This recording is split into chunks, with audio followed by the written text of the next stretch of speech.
I'd like to say good evening to everyone and welcome to the Columbus Municipal School District's Board Regular School Board meeting. Tonight it is January 10th and it's approximately 6 o'clock p.m.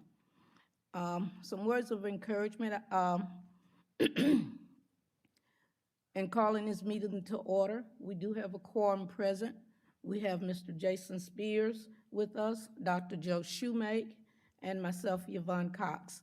And I'm very sure that the other board members are en route. And we do pray their safety upon arrival.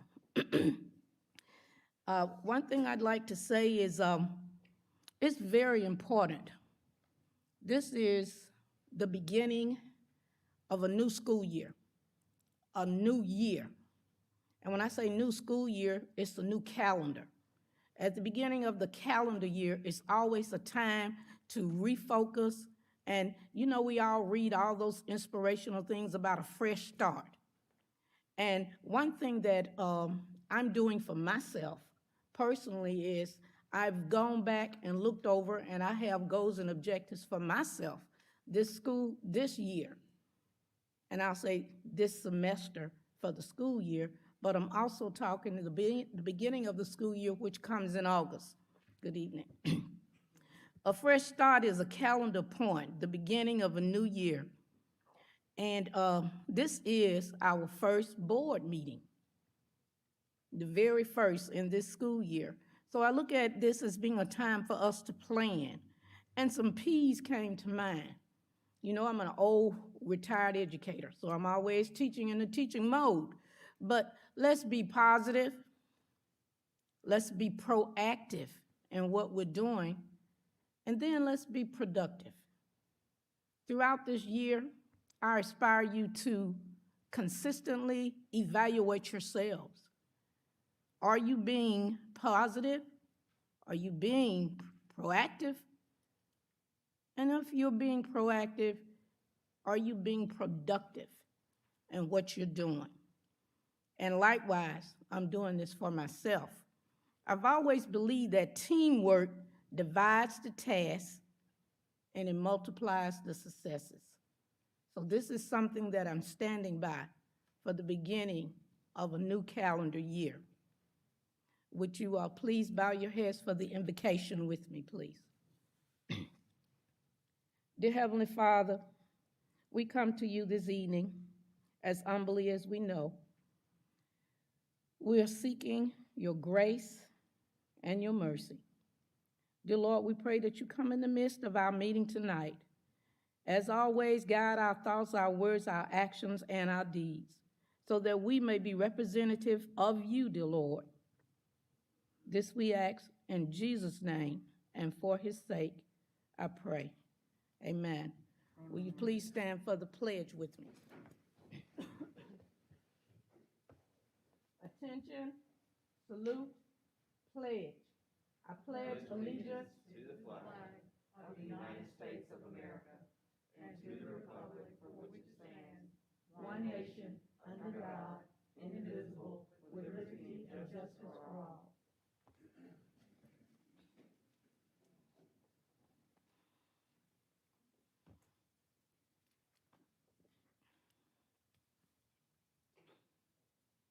Now we're moving to item 3, the adoption of agenda policy BBB, policy BCBD. At this time, I would like to make a motion myself, and I'm requesting a motion. I'm making the motion for this item, for item number 10, B1, to be moved into executive session for personnel purposes. Requesting a second. Item number 10, B1. Second is made by Mr. Spears. Any discussion?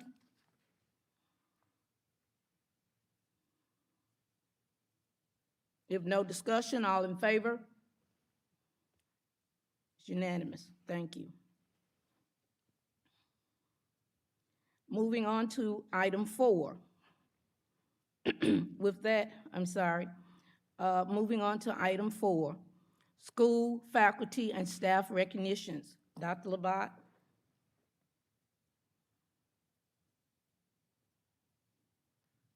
Good evening. At this time, we'll recognize our non-certified employees of the year and our parent of the year. And due to the rise of our COVID cases, we're going to ask you to come here, get presented, and we'll take a social distancing picture, and then Ms. Murray will take you outside and take another picture individually.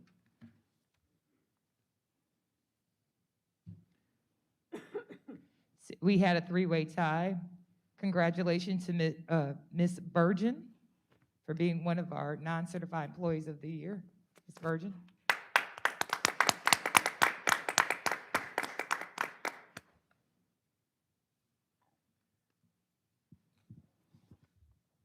Mr. Clarence Porter, congratulations.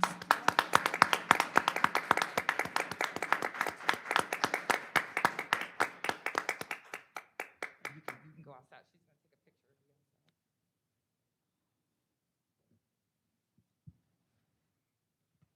of you. And she's not here this evening, but Ms. Tanya Tackett, congratulations.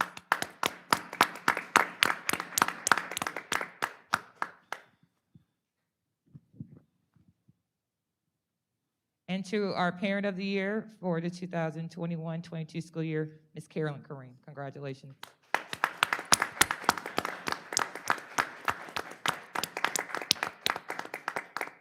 Congratulations. I would hug you and shake your hand, but and she'll take your picture outside. Thank you. Mm-hmm. Thank you very much. Congratulations to everyone. At this time, we're moving to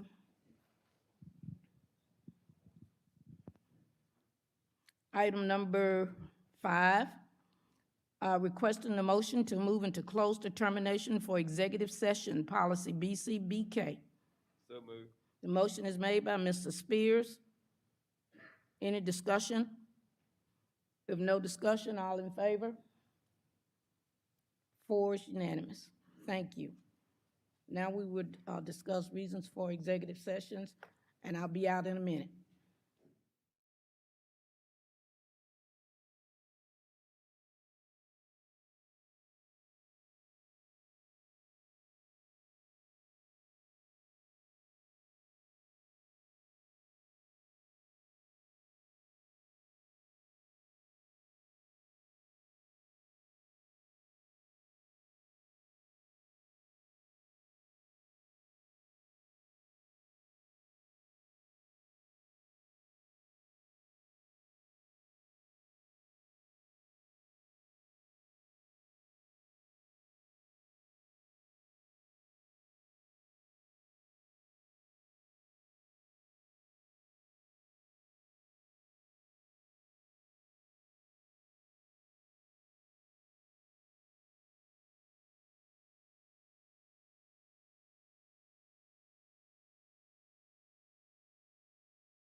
to return to, regular session from our 5-minute recess. Any discussion? If no discussion, all in favor, please raise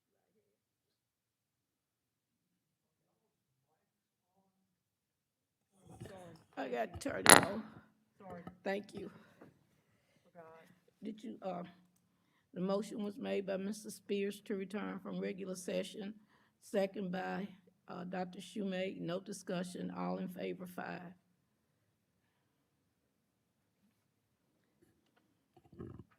Now we'll move on to item number 7. Madam President, if Yes. you could, I'd make a motion that we move the staff personnel item back to its original location of, on the agenda, 10B1. The recommendation, the motion has been made by Mr. Spears. I'll make the second. Any discussion? If no discussion, all in favor, please raise your right hand. It is unanimous. Thank you, Mr. Spears. Moving right along to, excuse me, Board of Education Policy BCBD, to approve our consideration to approve the minutes, and the minutes will be from December 1, December 6, and December 11th. Requesting a motion. So moved. The motion is made by Mr. Spears. We need a second. Second. Second by Mrs. Young. Any discussion? If no discussion, all in favor, please raise your right hand. It's unanimous. Thank you. Moving on to item, B, trustees district review. Trustees,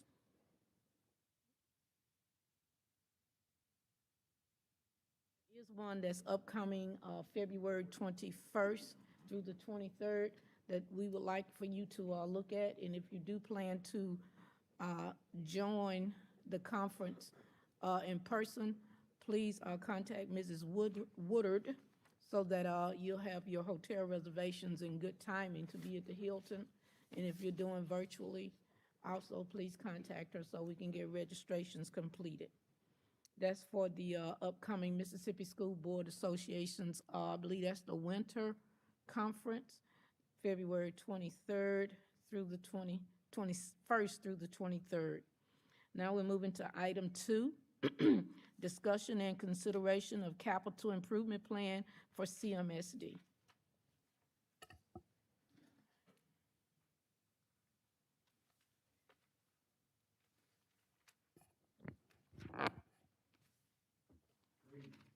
Good Good evening. evening. Yes, sir. Yes, sir. Mhm.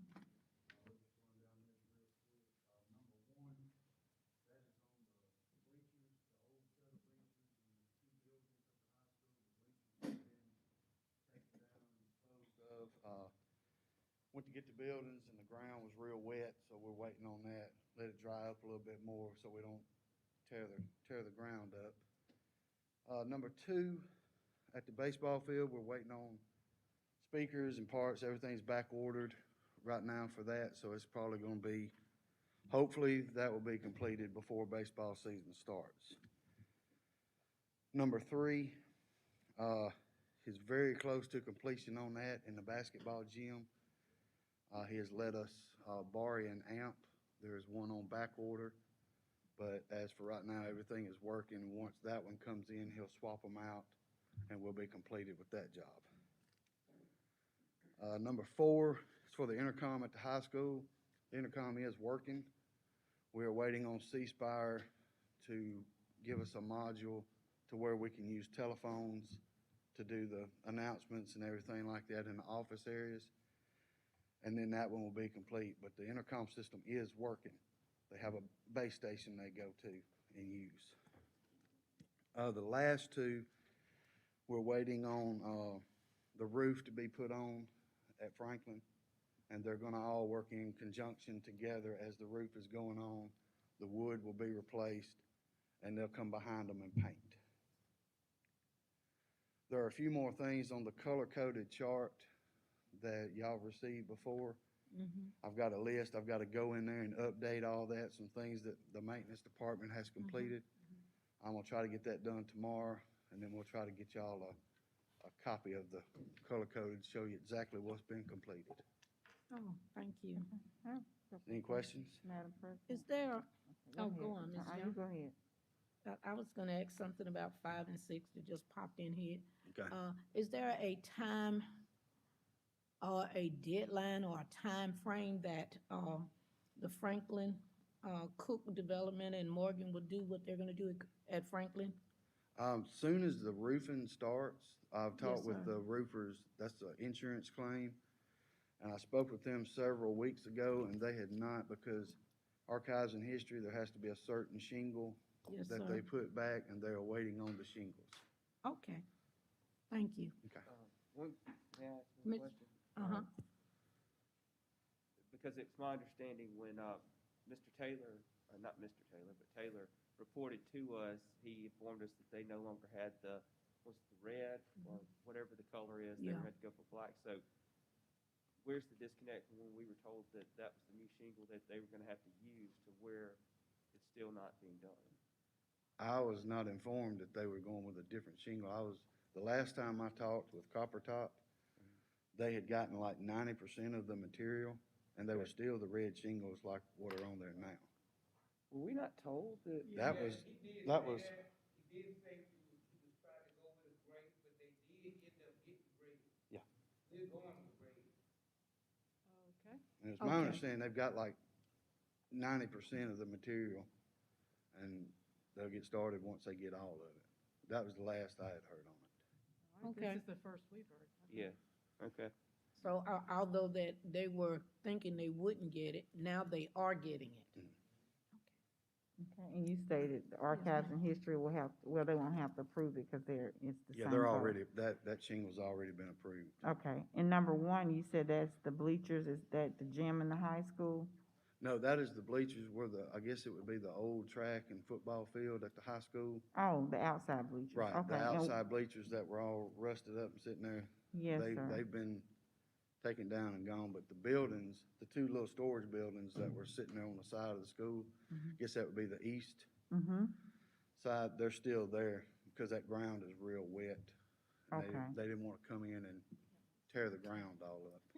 I'm trying to visualize Okay. where you're saying. Where the big parking lot is, where you go Yeah. into the back side of the cafeteria, Mm-hmm. down that east side of the Oh, building. I remember those bleachers. okay, and what's number two? That is the speakers and announcing and everything for the baseball field. Oh, okay. Okay. Any other questions, board? No other questions? Thank you very much. All right. Excuse me. Now we'll move to, number 3, discussion of the Hunt Campus Recovery, review of expenditures and reports. The only thing I can say is I did talk to Taylor earlier today, and also he sent an email, and they finally reached a settlement with the insurance company. And basically what's happening here is that, he has emailed that, final insurance settlement to the, FEMA? the FEMA and MEMA, and I did upload that to the portal. So now what he's waiting on is seeing if they can update the project worksheet and obligate the funding as soon as possible. Once the funding is obligated, then he can move forward with the project, and the repairs can begin. Yes. So will Taylor be coming back to give us any updates on timelines and anything anytime soon? Yes, that's probably the next month's meeting. Yeah, he had an obligation today that he was, in the process, he was on the road when I talked to him. He had communicated with me that he was not able to attend today and that Dr. Dito would be presenting and that the funds, now, the insurance has turned it over and we're waiting to hear. All right, FEMA, once they get these numbers, we'll move forward from there. But we've also asked Mr. Gill and his team, along with our team, give us an ongoing timeline of things, a checklist, so that the board can be aware of the process as it's beginning and following through. And you all, he said that he would be working with you to do that. Right, and he's hoping, to have some more information, by the March board meeting. Okay. What he's hoping for. And, I did talk to Trish, and Trish is gonna, Ms. Cash, and that's with me. In uploading that information, she's gonna get back with me. I uploaded it on Friday. She told me she would get back with me this week. So I'm waiting to hear from Ms. Cash. Okay. In the attachment, Mrs. Rogers, you have any comments? Yes, I do. If you're looking at the very bottom of that attachment, Yes, ma'am. I know that last month I asked to transfer funds. This month I'm asking to transfer more, just because the interest in December was so much. But I also want to get on a schedule of transferring these funds at least once a quarter, and we're not just randomly picking months where it's built up. I would like to do it at least once a quarter, so at the close of March, in April's meeting, I'll ask for January, February, and March interest to be transferred, just to keep it on a schedule. I wanted to go ahead and get December out of the way, but the board will have to approve transfer those funds. Yes, ma'am. Okay. At this time, our board, I'm requesting a motion to transfer the interest funds and, for December 2021 of $6,230.38 from Fund 3028 to Fund 1122, and therefore set up a transfer of these interest funds on a quarterly basis. Requesting a motion. So moved. The motion is made by Mr. Spears, second by Mrs. Young. Any discussion? If no discussion, all in favor? It is unanimous. Thank you. You're welcome.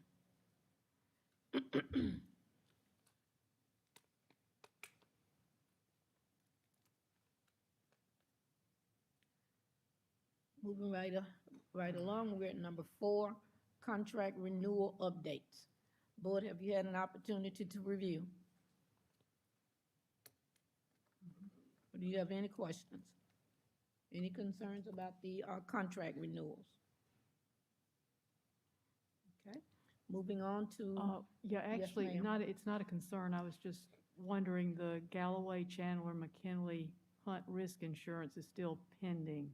It is still pending because that policy will actually be picked up by the contractor who works on Hunt. We did try to find something in the meantime, but it was so astronomical because they wanted to claim that the building was vacant. Hmm. It was really weird, so we're gonna allow the contractor to pick it up as is supposed to be in their agreement. Okay, thank you. Mhm. All right, thank you. Any other questions, concerns, board? Before we move on to number 5?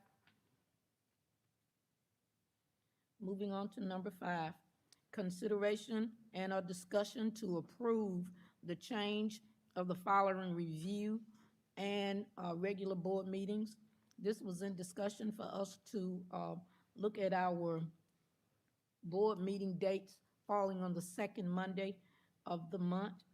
And if you look at A, B, and C, I'm requesting a motion for approval of this at this time.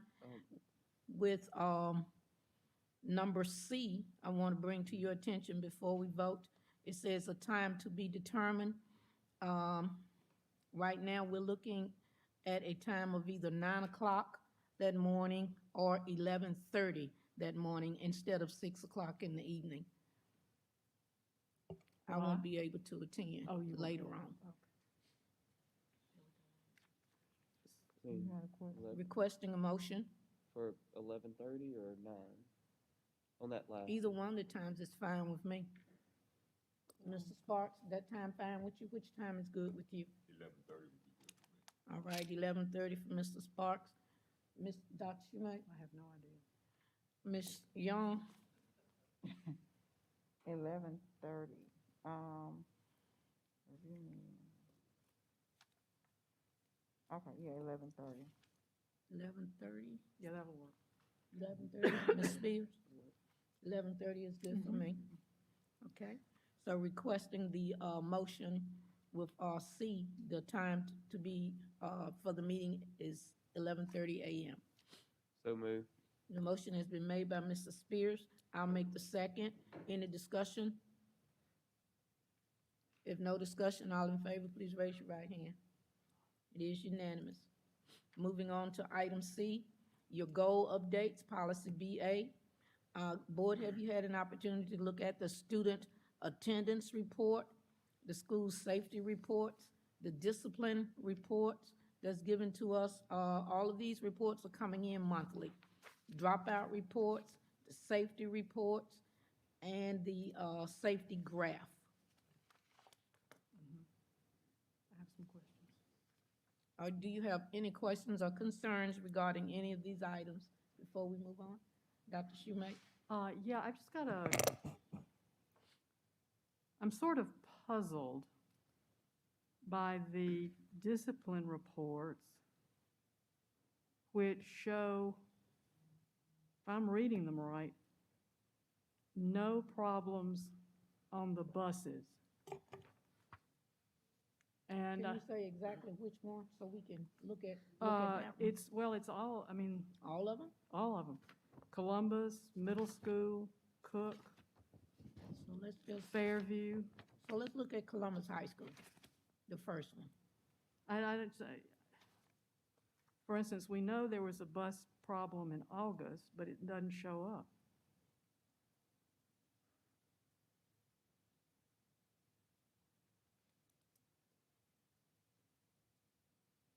And I know in the past, our biggest problem with discipline was with buses. Okay.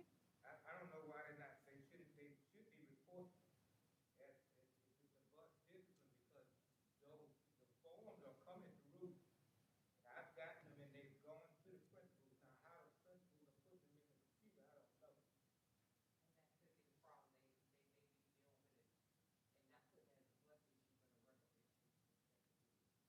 But I mean, why are we changing the way we're reporting these? I mean, because buses used to be the big problem, it was off the charts. Everybody, I mean, we all said that, because we're all trying to think of ways to, you know, to counter that issue.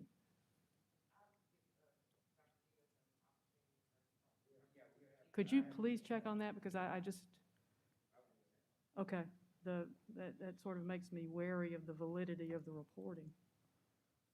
All right, so if, Dr. Dito, you're going to report on that? So Thank you. when you report on it, you'll follow up with some documentation to the board, maybe? Email or something? Thank you. It's probably a coding thing, but with every school, no bus discipline issues, to me, seems not possible, although it would be great. And then I had a question about student average daily attendance, especially with the high school, which has not gotten out of the red for the entire first semester. That would be a question directed to Mr. Chapman, but I would like to hear at some time, maybe next month's meeting, what that school is, what he's doing about it to get it up at least into the yellow, if not the green. I mean, it is we almost dipped below 85 in November. We've gone back up to 88.74, which is better, but it's still under, 92%. So if they're not, as Dr. Labat's is fond of saying, if they're not there, they can't learn. So I'd like to know what kinds of things are being done to get students to school. As we know, the student attendance, student behavior, academics, A and B. Is that a football game? Who's listening to that football game? Her phone was on accidentally. That was an accident, we're sure. As, as I was saying, we are, when you look at this particular chart and you see what's in red, let's please be reminded that this is a part also of the multi-tiered support system. And the points in that system is what? Reading, math, behavior, and attendance. And if you're looking at the attendance here, I'm sure it's being addressed through MTSS, but at the same time, Mr. Chapman will give a report to the board on the strategies in place. Is that what you're requesting, Dr. Schumate? Yeah, I think that would be very useful. Okay. Thank you very much. Mhm. Okay, I've made a note of that. Any other questions or concerns regarding the goal updates? Well, I want to commend the middle school. If you look at the chart, they've been in the green the entire semester. That's awesome. You know, see and it. that's in the midst of this COVID pandemic. So I do want to make note of that, you know, that it can be done. So I don't know whether it's something that's happening different, or of course, you know, the cultures are different because of the age groups, but the middle school seems to have things in place as far as that goes. And not saying that the high school doesn't, but if there's something that's different that maybe can be tweaked, maybe, you know, we can work it that way, best practices, so to speak. Yes, sir. Well, and just, I'm sorry, may I ask one question? Yes, sir, I'm fine. Go on. Just one observation on all of them. You know, certainly they're in the yellow and some trend to the green, but they're staying stable. But there's, you know, obviously, just as it was pointed out, the high school with the lowest attendance, you know, that's never come out of the red. So, you know, that's plus when you start looking at the other reports that are supporting documentation and different things, 419, I think that was the number. Let me get back over to it. Okay. 416 students with 10 absences, excluding suspensions. And I mean, you have a total across the board of 818. I mean, that's basically half.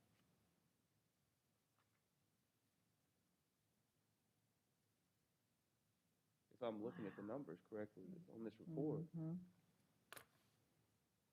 Which report, you're looking at the, I'm looking at the student average daily attendance, and if you scroll down to the third page, it shows number of students with greater than 10 absences. absentees? And when you look at all the other locations from the middle school through all the elementary schools, you know, out of a total of 818 students in that situation, 416 are at that one location at the high school. Wow. Yes. I see it.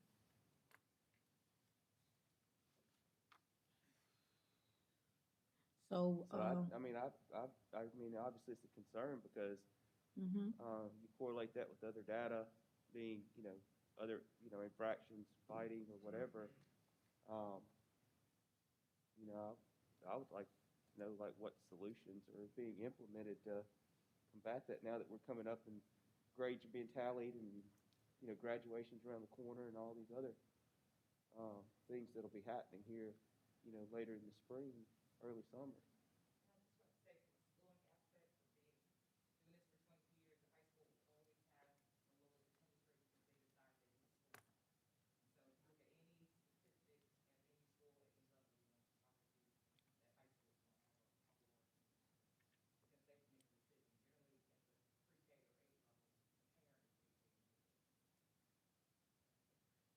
I mean, I wouldn't want, I mean, obviously I trust your judgment on it, but I mean, when you look at other reports from previous years, you know, I mean, that same report shows that that wasn't necessarily the trend that exists today. I mean,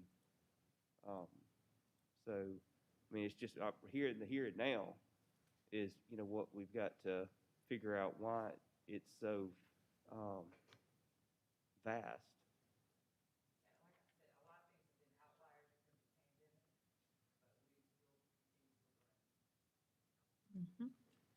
So what we'll do is, since we've already made note that he'll report to us at the next board meeting, he'll be able to, give us the strategies and solutions that him and his team have in place that are being currently implemented to, address the, student attendance issues. And likewise identifying why they have them and the process to, increase them, to motivate students to come into classes. Maybe a lot of tardies in there. I don't actually see how they get how all of it's calculated to get this, but I'm sure it includes, the tardies, the cuttings and all of that. So if all of this could be included in his reporting, then the board can get a clear picture as to why they are in the red extremely low.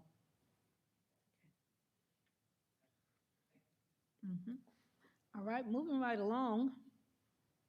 I know the night has been well spent, and I'm trying my best to move us straight on through, and I don't want to just rush anybody, but we're going to move to superintendent updates. And also, Dr. Labat, when you do your superintendent updates, you will include the academic updates also at the same time, right? Sure. All right, thank you.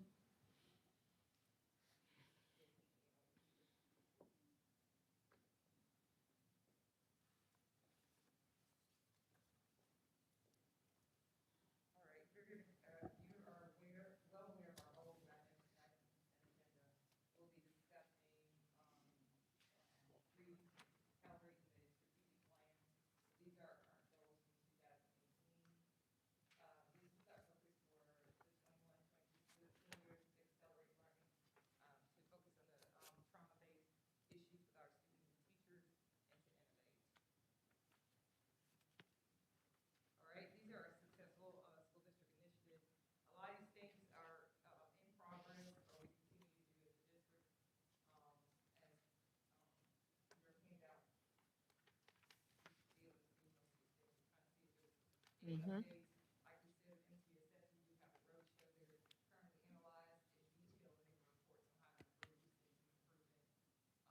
Excuse me, Dr. LeBlanc, if you would, use the microphone.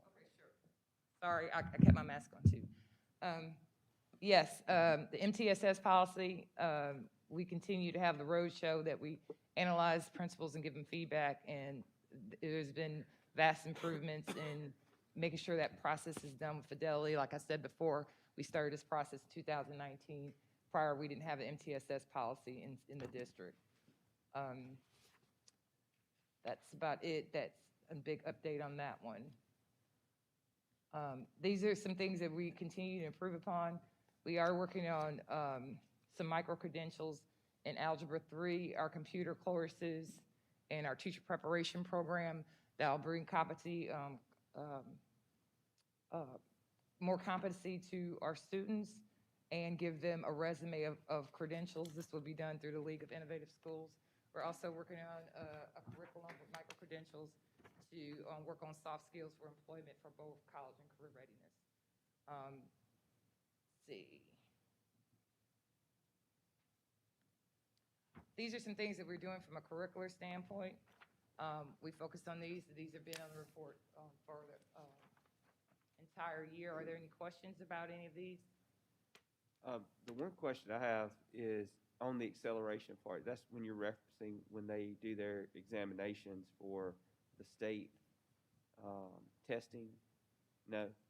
Basically, it's just a way that we are trying to mitigate their learning loss and push them forward so they can stay on grade level. So it's just the process of us remediating. It's things that we've done, we do all the time, especially if they're in the tier process, but we have to make sure that we keep their grade level because they will be tested on grade level. So it's just the mindset of going back and teaching the standards, but staying steady on grade level as we move forward. Okay. And so as far as the testing from the 2020, 2021, and it has your acceleration score, you know, whether you're 700-point school, 1,000-point school. Oh, that's different than what you're outlining Yeah, here. you're talking about accountability. This is Yes. not accountability, this is instructional. Okay, Yeah, acceleration rate, that's something totally different on the accountability. okay. Yeah, Okay. yeah, that could be confusing. Yeah, so no, acceleration rate, that's the whole different thing. Okay, This is just an instructional practice of how we're mitigating unfinished learning. got it. So it's just the process of how instructionally we're pushing the kids forward to try to deal with the hybrid system in March to May. Okay. Okay, is that clear? Mm-hmm. Okay, all right. Dr. Labat, I have a Yes. quick question. Sure. You mentioned the MTSS process, although that's, of course, an ongoing process and is still in that implementation phase. When will we reach being fully, when the program will be fully implemented in the district? So the implementation of MTSS has been the same. It's just the mindset and us really doing the work. Nothing has changed. We know what we have to do. We've had training after training after training on the expectations of what we should do. It's just a matter of implementation and it being done with fidelity. I think we've done an outstanding job. I've come here tons of time to talk about the professional development we've done. We put the systems in place. We know exactly what to do. We go over it every summer. We have, it just has to be done in the building level with fidelity. It's what has to happen. So it's just the systems being implemented well within the school. So what are we doing to make sure that they're being So implemented? we have the road show. We have 3 to 4 people to go around, all in different sectors to talk to each principal to see if their teams are in place and if they're going over the systems of ensuring that their students are going through the process. And they get an evaluation, and I know that Dr. Diaz has said he's seen some improvement. And during that time, we do pull folders. It's like an audit process in which you're looking at your tier 2, tier 3 students. And some of them are on academic plan, some of them on behavior plan. We pull those folders and audit those folders to see what's actually being done for each individual student. And if there are things that we feel that are not being taken care of, we bring that to their attention. That principal gets a report of our findings. After we do that visit, we'll send them a report and they go back and take care of the situation once they know what we're looking for and how to address the problem. Does that help? Have your principals taken on ownership of this? Yes, they have. Yes, they have. And I would say we've seen that difference from the first visit to the second visit and getting ready to do a third visit. And just between those 2 visits and looking at the folders and looking at what they've done, they realize what we're looking for, they know what they need to do, and they're getting into it and doing it. All right, Okay, it's great. Okay. Any more questions? I'm sure I have. Go ahead. Okay.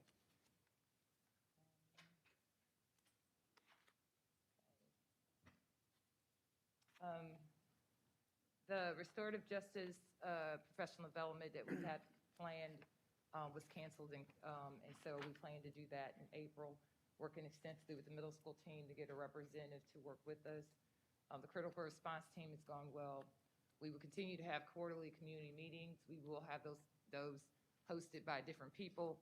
Next time in city council, maybe the next time the crime prevention task force, but it will not only be a district initiative, we'll allow other people to host those quarterly meetings because we didn't want it to be a one and done situation. And so we expect to have those in the next another meeting, 2 more meetings before the end of the year, and have those quarterly. Continue to work with the district attorney's office. We will start to contract with Donna and DJ. Expect to see that in February to get them back into the buildings to work on trauma response. Like I said, we are working with the league with micro-credentials, with teacher preparation and computational thinking, building the competency there, especially in our pre-AP class before our AP computer science course, and for our teacher preparation program. The high school team has done a really good job of picking what micro-credentials we'll use. A lot of these are pre-programmed competencies-based micro-credentials that the league already had that we'll be utilizing to improve our student outcomes.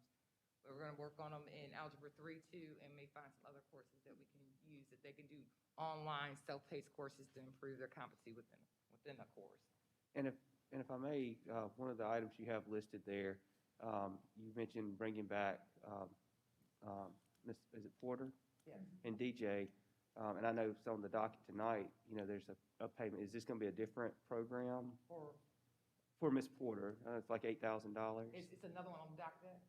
tonight, yes. Oh, yeah, well, probably they already got it done, I just didn't know. I must have missed that on the docket, yeah. So they're probably planning to, either we're paying them from last month, or we're getting prepared to do it for the spring, because we split it up. So we kind of plan and recalibrate based on what we need, so. And is this like a sole source, or, I mean, like, as No, far as? we get too close, Okay, yeah, we get too close, okay. yeah. We asked another company. All right, we continue to have our monthly, parent reading meetings, with our, parent reading liaison. And, like I said, we're working through a couple of partnerships with, Intel and a couple other, organizations with the league to improve computational thinking, and trying to put a lot of work into the middle school with artificial intelligence to make sure we don't have a gap in our computational thinking pre-K-12. Oh. This is the enrollment numbers. I have a Yes. quick question, if that's Sure, okay. Sure. On the community gun violence piece, Uh-huh. have we thought of doing it actually in the communities? We, Like at, when we do the Townsend? quarterly meeting, we'll ask them where they want to host it, whoever's the host for the next time. Okay. Mhm. I mean, Yeah. my opinion, it would be good to have it in the community itself, like at Townsend or East Columbus Gym, Sandfield. Okay. Just put it out there, because Okay. I think Greg Lewis had told me any of those facilities, we're welcome to use. Okay. And like I said, we will be the people that will just say, you'll host it, and then they'll decide where they want to have it. It was just an agreement for us to continue the process, so. So who is our target audience? Our target is just the whole community, for us to report on what we're doing in our different silos to prevent gun violence. So, Okay, yeah, so. are it'll be we- the entire community, just like it was before. So we're reaching out, I mean, for me, the critical audience are the parents. Right.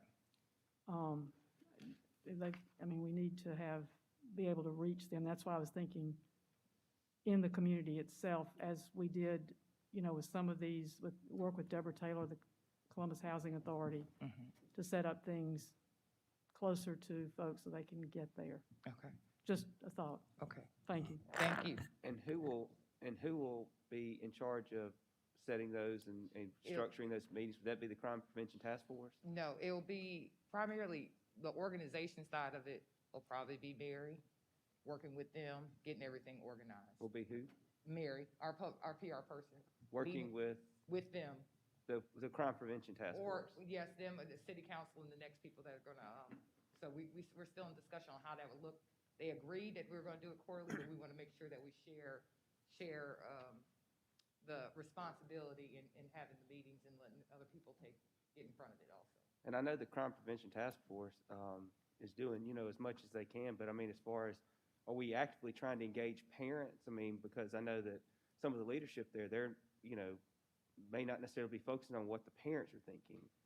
And so I'm just curious, in your engagement, what's the plan on, as I think you were alluding to, getting into the community, into those different areas, of not necessarily just putting the blinders on and say, well, this group's got it all figured out, and actually reaching out across to parents who might have ideas of where they think the meeting or church or anything.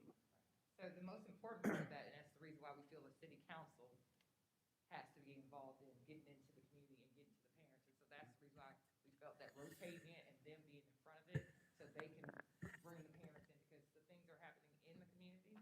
And so if they can be the people to bring people in, engage them, we feel that that's the next best step, and that's the reason we're going that route. It's the primary reason to be able to engage parents. Can you give me the name of this committee again? What When committee? You're saying they, who Oh. are we referring to? When I said they this time, I was talking about the city council, because they're gonna be next week. Okay, right, and sorry. who's having the meeting? Is all together? All together, it'll be similar like it was this time, but it'll be hosted by a different sector of Okay, community. similar to the other parent meetings, but you're gonna have them throughout the city. Right. And what's important is because I think that our principal and our leadership, we're doing so much of the work, that sometimes we're in front of it all, but they expect us to be the problem solver, right? And we just can't be. It has to be a collective situation. It has to be the city council, it has to be the police department, it has to be the prosecution task force. So if we host a meeting every time, then the district is going to fix stuff out of it. That can't be, it has to be everyone. So that's the reason why we're rotating it, making it a community collective effort, and then inviting parents to allow them to be in front of it so they can say, we are working towards preventing gun violence. So basically, it's letting the, I'll say, sometimes, what's the word? Shoot, letting the community take the lead. Absolutely. That's the Let goal. them take the lead. Absolutely. And work along collaboratively with the school district. And in saying this, several of us are on this task force. So whenever we meet again, we can very well suggest that some of our meetings are held during, in the housing authority areas where the bulk of our children may live, in different areas. Similar to the, parent meetings you had, a couple of years ago or so, rotating like that. And then parents will come out right there in those units. They'll come out. I think that's what Dr. Shoemake was referring to. Right, and to answer your question, if they host it, they can select the place. Like, I prefer it not to be at the school district every time, you know what I mean? We hosted the meeting last time we had it at the school, the city council, where they have it, they may want to have it, where they have meetings, they may want to have it at Sim Scott, but that'll be their choice, but it has to be a community-led initiative, because I've realized the more we do, the more people expect of us, and we continue to do a lot to mitigate these issues. We've done, a great job with dealing with trauma in We our have to school do our district. part. They have to do their part along with the school district. Right, and it's not It's pointing always fingers, brought it's to us, just it's what sometimes. you all are doing. Yeah, it's not Yeah. pointing fingers, it's just the more you do sometimes, the more people expect and the more they pick at it, so. And we're doing a good job. This is the attendance enrollment, for December. The next slide, I think, is our COVID slide. Yeah, so we still had numbers coming in today. Today has been a COVID day. And so we are working on those numbers. So this is our last number. We only had 2 days last week, and we had numbers coming in steadily. So we will email an update, okay, in the next 24 to 48 hours, and try to get you some substantive numbers. But just remember, we weren't going to report this week. We did report, but it's only for Thursday and Friday. Y'all follow me? It's not a full week, but it it has been a full COVID week. So, Okay. the best way I can say it, right? All right. So, Dr. Labat, I have a couple questions. Uh-huh. So with that being said, how are our teachers and our students tested? Tested by our nurses. No, we actually have Maverick Health. Oh, yeah, that's right. We did. That was part of the grant. I forgot we got Maverick Health now. The So nurses Kevin- used to do it. We just had our own, but now we have a third party with our grant that they do everything. I'm sorry. I So forgot. how does that work? How will it work? They'll do a specific school site on a specific day. For instance, I think they went to Cook today, this afternoon, and this morning they was at Fairview. So they'll do a morning session at one school, go to the afternoon, do another. They're here all throughout the week. How many times do they do it in the school? All right, the high So- school, is somebody from the high school? Because I think they do it twice at the high school as well. So if I'm not feeling well, can I just go there if I'm a student or if I'm a teacher, or how does that work? You could, they will make arrangements for you to be tested at that school, wherever they are, but you would have to do is, just give them a call ahead of time so they can possibly meet you outside as opposed to going into that school. Okay. I'm just asking because I know even myself personally last week, it's hard to get a test now. yeah. So if you're, Can't come test. no. Thank you, Dr. Dito. But no, I'm saying, like if I'm a teacher and I am questioning, do I go to school or not? When I get to school to work that day, if I'm questioning, have I been exposed, can I get a test? That's my question. Yes, you would be able to get a test. You may have to go to another school, but you may, yes. Depending on what school, you may have to go to another school to do it. If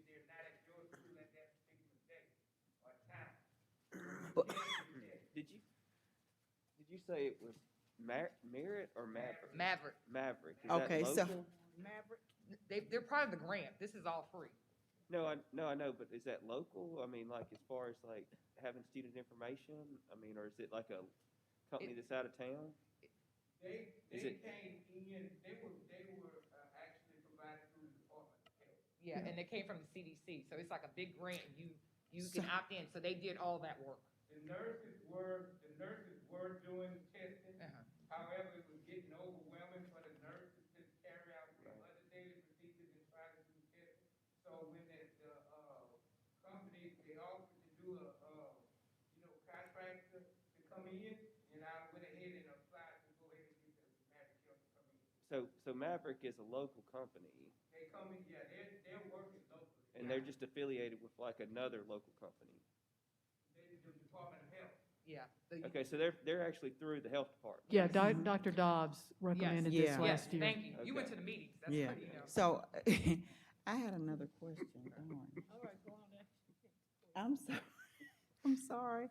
Okay, so you can get, so how do our staff and and people know this? How do people know this that are working for the district? They're working for the district. Mm-hmm, They're at the school, the schools have made that aware. What happened in this case is, the students have to still do the consent form. So they gotta get the consent form sent out to the parents to get, come back in and get the students tested. Now, if the parents don't sign consent forms, we can't test the students. But they have to do consent forms. So the faculty and staff know now that that person is on campus doing testing. That's been in place Or- since, what, the beginning of December? And before then, the nurses was testing. Okay, so that's been in place before the holidays. Yeah. Oh, yeah. Oh, Okay, yeah. so And anybody before going then, to. the nurses were testing. Right, We've been testing since the beginning of the year, since August. Isn't that something? Yeah. Sometimes it's very critical to make sure that all your staff are aware. And then sometimes people are gonna say they didn't know. Yeah, they know. Okay. That's all I'm. They know. All right, those are goal 4 for pre-K. That's going well. The W is doing some extensive work with this. This is another thing that I felt like we did a lot of good outreach with, but we really need community support, and the W is going to continue to work through some, working with pre-K providers outside of the district. Those are our parent meetings we continue to work on. We're doing a lot of follow-up meetings with some of these things. Where am I pointing to, JC? Okay, there you go. All right, this is what we presented to the community for our response to violence in the community. This is a pretty extensive list. We continue to work on these things and work on the trauma and the issues related to what's happening in the community. We continue, was our timeline that we presented to the community. This is our statistics for 2021. We've had 7 students to be shot since August and 7 students to be arrested and charged for involvement in shootings. Additionally, although we have weapons that are not guns, weapons have been confiscated in 8 students from this term. That's not including, that's some of the things we've dealt with prior to we talked about today. It's the reason why it's so serious, yes. I'm sorry. I'm reading a little slow. Back to goal 4. Is that a goal that you already have in place? That was the goal that you all made with the strategic plan. Mm-hmm. yeah. So, You go ahead, I'm sorry. no, all right, when I'm reading it, all right, it is that, but is it already in place? Do we already have an instrument that we are assessing our students, that are our kids that are pre-K, to see if they're ready to go to kindergarten? Yeah, the state has Kindergarten, yes. to see, and the state has it, and the school district has something where they're tracking it. Yes, yes. That was my question. Yes, we're doing that. Okay. And a lot of extra things too, to help deal with that. Yeah, because the graduation rate increases from pre-K all the way through 12th grade. You have to track. Right. And one of the things we're doing to mitigate, we don't transport our pre-K kids, which give our children other options to go to other pre-K facilities. So we are using some of our ESSA funds to buy buses to accommodate, so that parents don't have to make another choice, because one kid's in fourth grade, one is in pre-K, you gotta take one to school, not the other, so we're really working on that as part of that. Got it.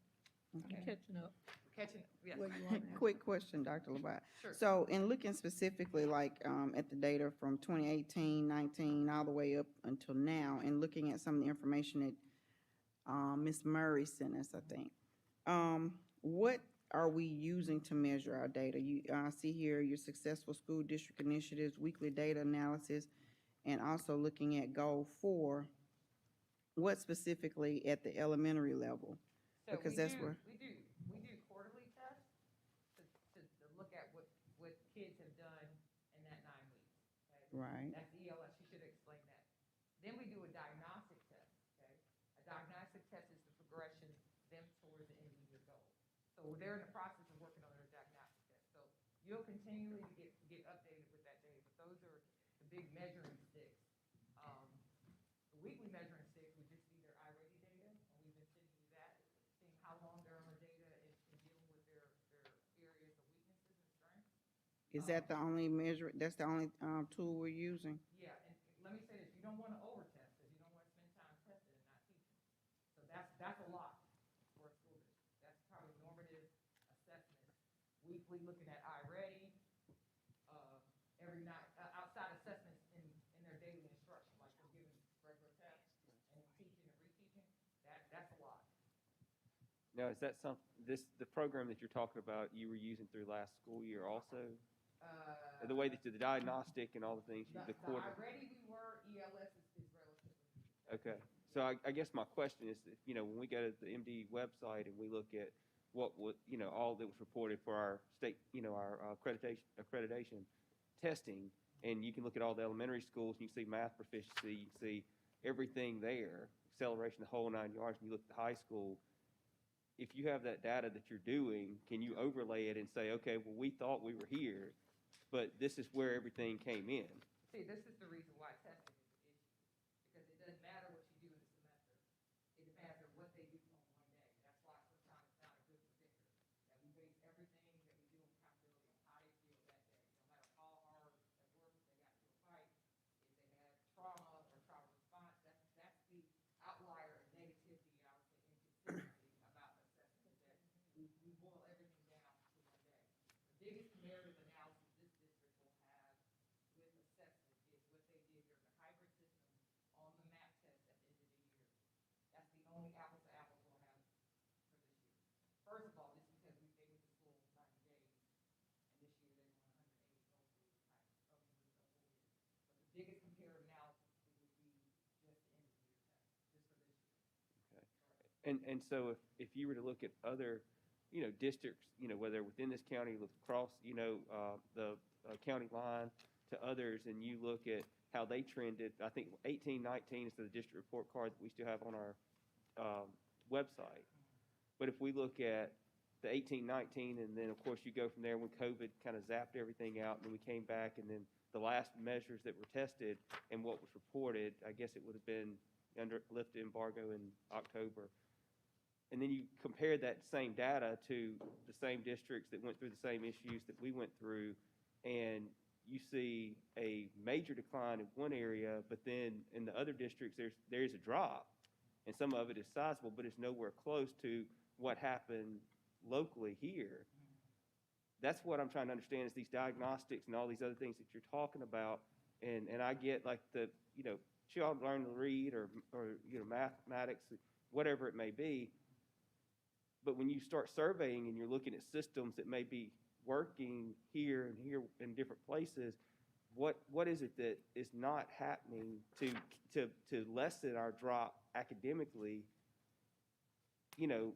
compared to what we're seeing? Because I did read the report that Ms. Murray sent, and I compared that to last year's data that was computed, and it looks like there are some improvements. And I don't know if it's an apple to apple comparison with the way that data is quantified versus the way that the state. But I guess my thing is that when I look all over and I try to reason, I just keep asking myself, why is there such a huge drop here from 18, 19? And I mean, it's significant. It's not just a 2 or 3 points. And then I look at other places that I've heard you even mention, this is, you know, kind of on the same platform or same lane, and I see them go down, but it's nowhere close to that.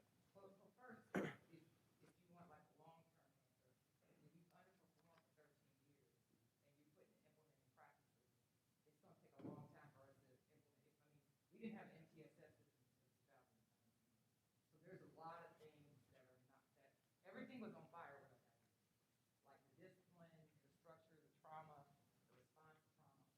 And another thing you have to look at is, were all those systems on hybrid? You know, we were one of the only districts that went to school 90 days, half the year. So you're not comparing apples to apples. But that was a decision that was made. Yeah, yeah, and for the safety of kids, because that's going to be a priority. So if That's- there's a comparative analysis for a school district that went 180 days as opposed to one that went 90, with, that's not apples to apples. And there's not a comparison from a district that's been an A and B district for 15 years and a district that's been a D district for 13 years. No, I wasn't comparing those, I was comparing very similar districts and seeing, Okay, were they hybrid? I mean, at some point they were all hybrid until they Were decided they to go a D back. district for 13 years? I mean, I'm not disputing the point with you. I'm just simply trying to understand curriculum. I'm trying to, because I mean, I see professional development for curriculum. You know, who's going and doing that type of, you know, lesson, you know, to bring that back to the district. You know, I'm trying to understand, you know, with students who have this gap, you know, whether it's reading, whether it's arithmetic or whatever, what strategies are we doing to close that gap? I mean, So we bought highly quality instructional materials. We discussed that. We're working on teacher quality, teacher retention. There's so much that goes into the formula of making sure our students get quality instruction. But you can't think that this has happened for 13 years and it's going to happen overnight in the middle of a pandemic and we continue to have quarantine issues. It is not an excuse. We're working diligently. We have great systems in place. But we're still in the midst of a pandemic. I mean, we're probably going to have a lot of kids that are going to be absent in the next 2 or 3 weeks, quite substantially with what we have. and that's why, you know, I've asked, you know, questions before about the access that students have with everybody has a computer now, and we've invested in all these, I think JC presented to us to get the final cameras in the classrooms and different things. You know, how have we interconnected now that we're going on 2 years, or year, we'll say, since we started putting these in place, to make sure that students who may have to be home because they're sick and they have to quarantine or whatever, that they're being able to receive and get this information to continue their lessons. Yeah, and that goes back to poverty issues. You know, I hate to make that situation, but 67% of our kids have access on the outside, you know, with their computer access. But like I said, we continue to work on those things, and I think we're progressing well. I hate to see as many kids at the 1 and 2 level, because we had a lot more kids at the 3 level before COVID, you know, and a lot of them dropped. But we have a lot of systematic issues that are outside of the school district that's going to have to be remedied for us to continue to have support. Poverty is systemic, you know, and it's a lot of issues related to it. I think we're doing a great job. I think it's going to take time, you know, but we're working diligently. I think we'll see some growth this year. I mean, I believe that we'll see some substantial growth in proficiency. My concern is how many kids we would have at the bottom. So my concern is we may go up in proficiency from 18, 19, and maybe get to like 25% in ELA and math, but we'll have more kids at the bottom than we did before. Like we were a district that had a lot of kids at the 3 level, and the principals can attest to that. A lot of kids at the 3 level, and we lost a lot of kids. But on the hybrid system, for 90 days, for a year and a half, I mean, that's just going to be tough. Hopefully, we can get a lot more kids back up to 3s, you know, and keep working diligently to get them there. But that's where our loss is. Yeah, I can Okay. see some improvement in Let me proficiency, say something real quick. but that's going to be tough. Okay, so we can move along. Okay, yeah. Uh, Any more questions? yeah, I just want to make one comment, and then we can. I've moved on to the charts to Is that what we've moved on to? I want to make sure that I'm in line with where we are. So right now, we are looking at, boy, let me come out. I'm looking at the information that was emailed to us. That would be the performance, pass grade, and the work keys information. Okay, Okay, can I finish this real quick? yes, ma'am. Okay, I just want to say that 7 kids have been shot and then 7 have been involved in shooting. And that's just not only the ripple effect of what is happening in the community within the school environment. Okay. Fall through now, I'm trying to get to that screen that you're on, that you're talking about. Okay, oh, there we go. That's it. So this is the areas of concern for me. Even though we have a 37% pass rate, we used to have that's a level 3. We had a much higher pass rate. So which means we have a lot more kids than 1s and 2s. So even though we are at 15% proficient overall, which that can probably move up to 20, which would probably be higher than we've ever had, in ELA and math as a district, there may be, it's just the kids that are on the very bottom, moving those kids. We're still halfway through the school year. So I don't think we're in a bad place. There's some areas of improvement, some areas of weaknesses in 6th grade and 7th grade, but we're working through those things. And with science especially. Any questions? Okay, that's district-wise. I'm really into the, school by school. Okay, all right. All right, this is Cook. Yes. Okay. Now, I've reviewed, and the board has too, all of the different schools throughout, from the information that was provided to us that's on your current PowerPoint. And it's clear cut, really. If you look at, you can see exactly what each school is doing. And right now, let's take in consideration, let's look at Fairview, for example, since it's up. All right, if you look at our third graders are preparing to take the gate, that reading gate. All right, that reading gate is consisted of skills that they should be learning until they make it to the third grade. Because at third grade, then they're applying what they've actually learning to read, right? So if that be the case, if you look there, proficiency is 5 out of 39. If it's 5 out of 39, let me see, can I find Fairview in my notes here real quick?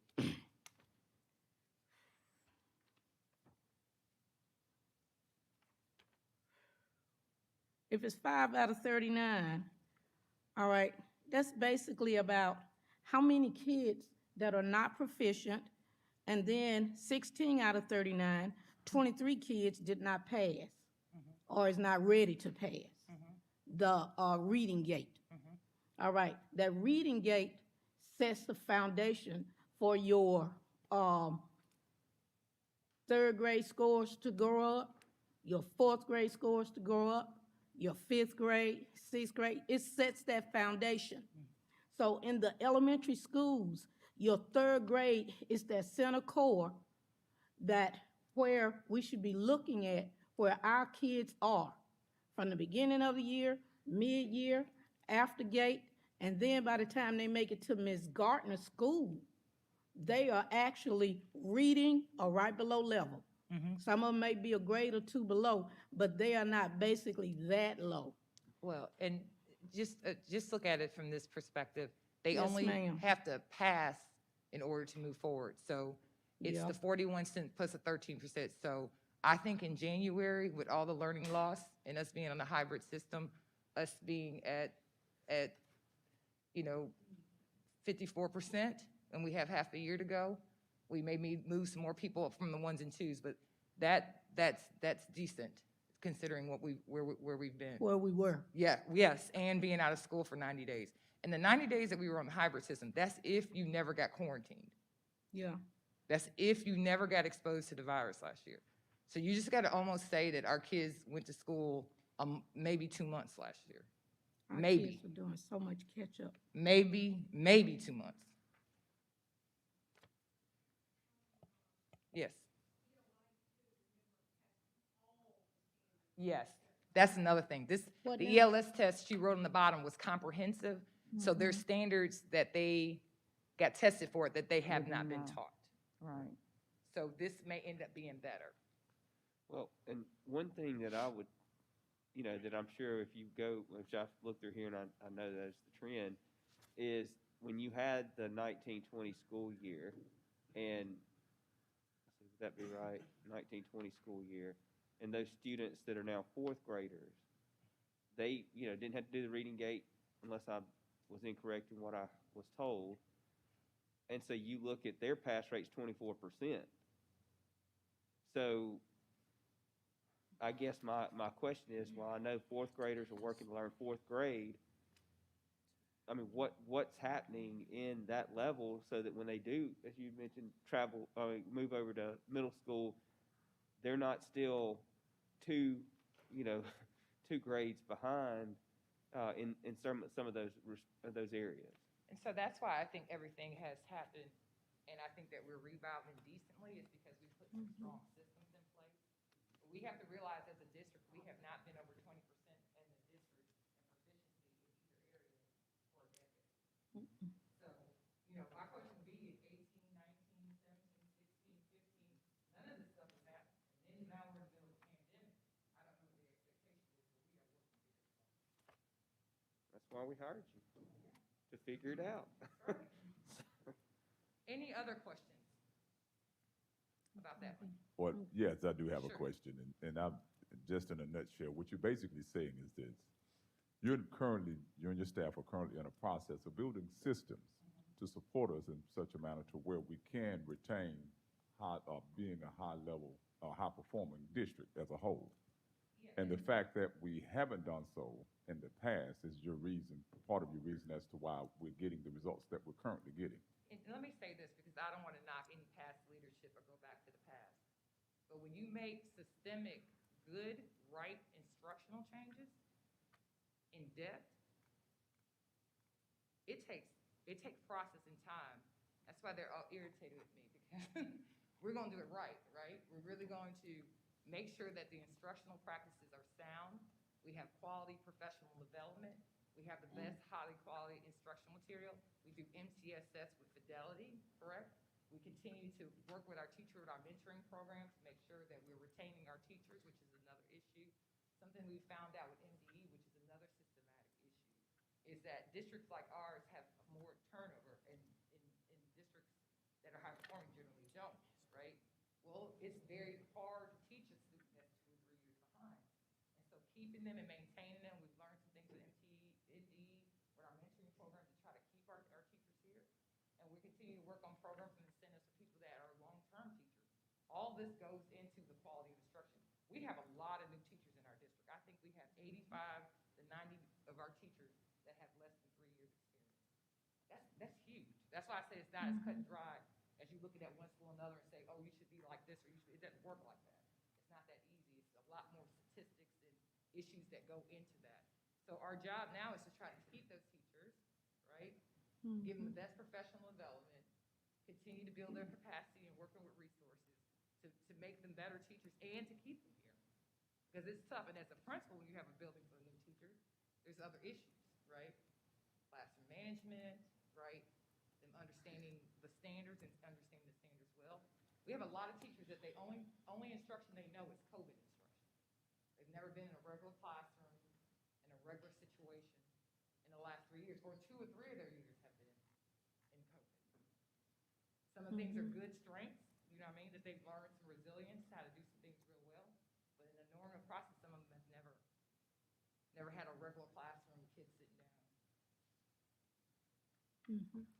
What you're saying, it makes it more important for teacher retention. Yes, Teacher retention is of the essence. yes. And this night has been so well spent, wow. But it's of the essence. Teacher retention is what everything we're talking about is centered around. Teacher support, retaining them in the district, and I don't mean retaining them for a year or 2, 5 or more years. Teachers leaving mid-term, um, when you obligate through signing your contract to work the district, that's your obligation, you know, for that year. Uh, it's for the children. You know, our website says, in the best interest of children. Everything we're talking about here is in the best interest of our children, but at the same time, sometimes our decisions hinder that because we make them in the best interest of ourselves. And in order for us to get on track, what you set in place, and I've told you this before, you have some very good resources, highly, I'll say, what you say, effective materials, all of this, the resources are here. You have your personnel set up. And at this time, I know we're in COVID, but everybody is in COVID.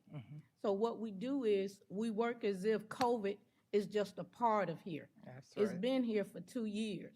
So we have to teach ourselves as well as our children that this is a lifestyle for now.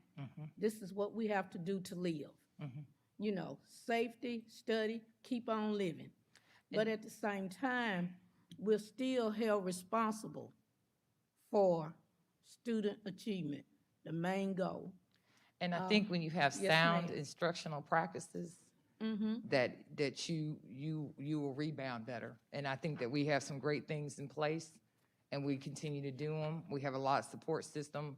We have a lot more parent support. Crazy enough, during the pandemic, you know, I feel like our parents are participating more. They're more engaged in literacy. So every aspect of improving instruction, we continue to do. We continue to have the visual and performing arts. We have a play. Middle school has a talent show on Friday. So we're acting in normative processes. But the academic side of it is I feel is going to improve. It's just a lot of things that got to improve at the same time. Like, these systems they're good and they're solid in place, and we'll continue to work at them to make them even better. So, any other questions? I had one last question. Sure. And you mentioned improving systems, retaining teachers. If, at what point do we determine if our system that we have is not working, do we move forward with another system? Well, as far as teacher retention? Teacher retention, Okay, so- proficiency. Yeah. So our proficiency,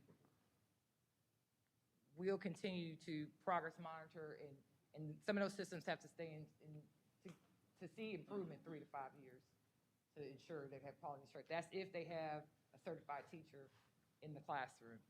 I can tell you with teacher retention, when I first got here, I remember putting people on board approval in November and December. We had turnover the entire year when I first got here, and it was just normal.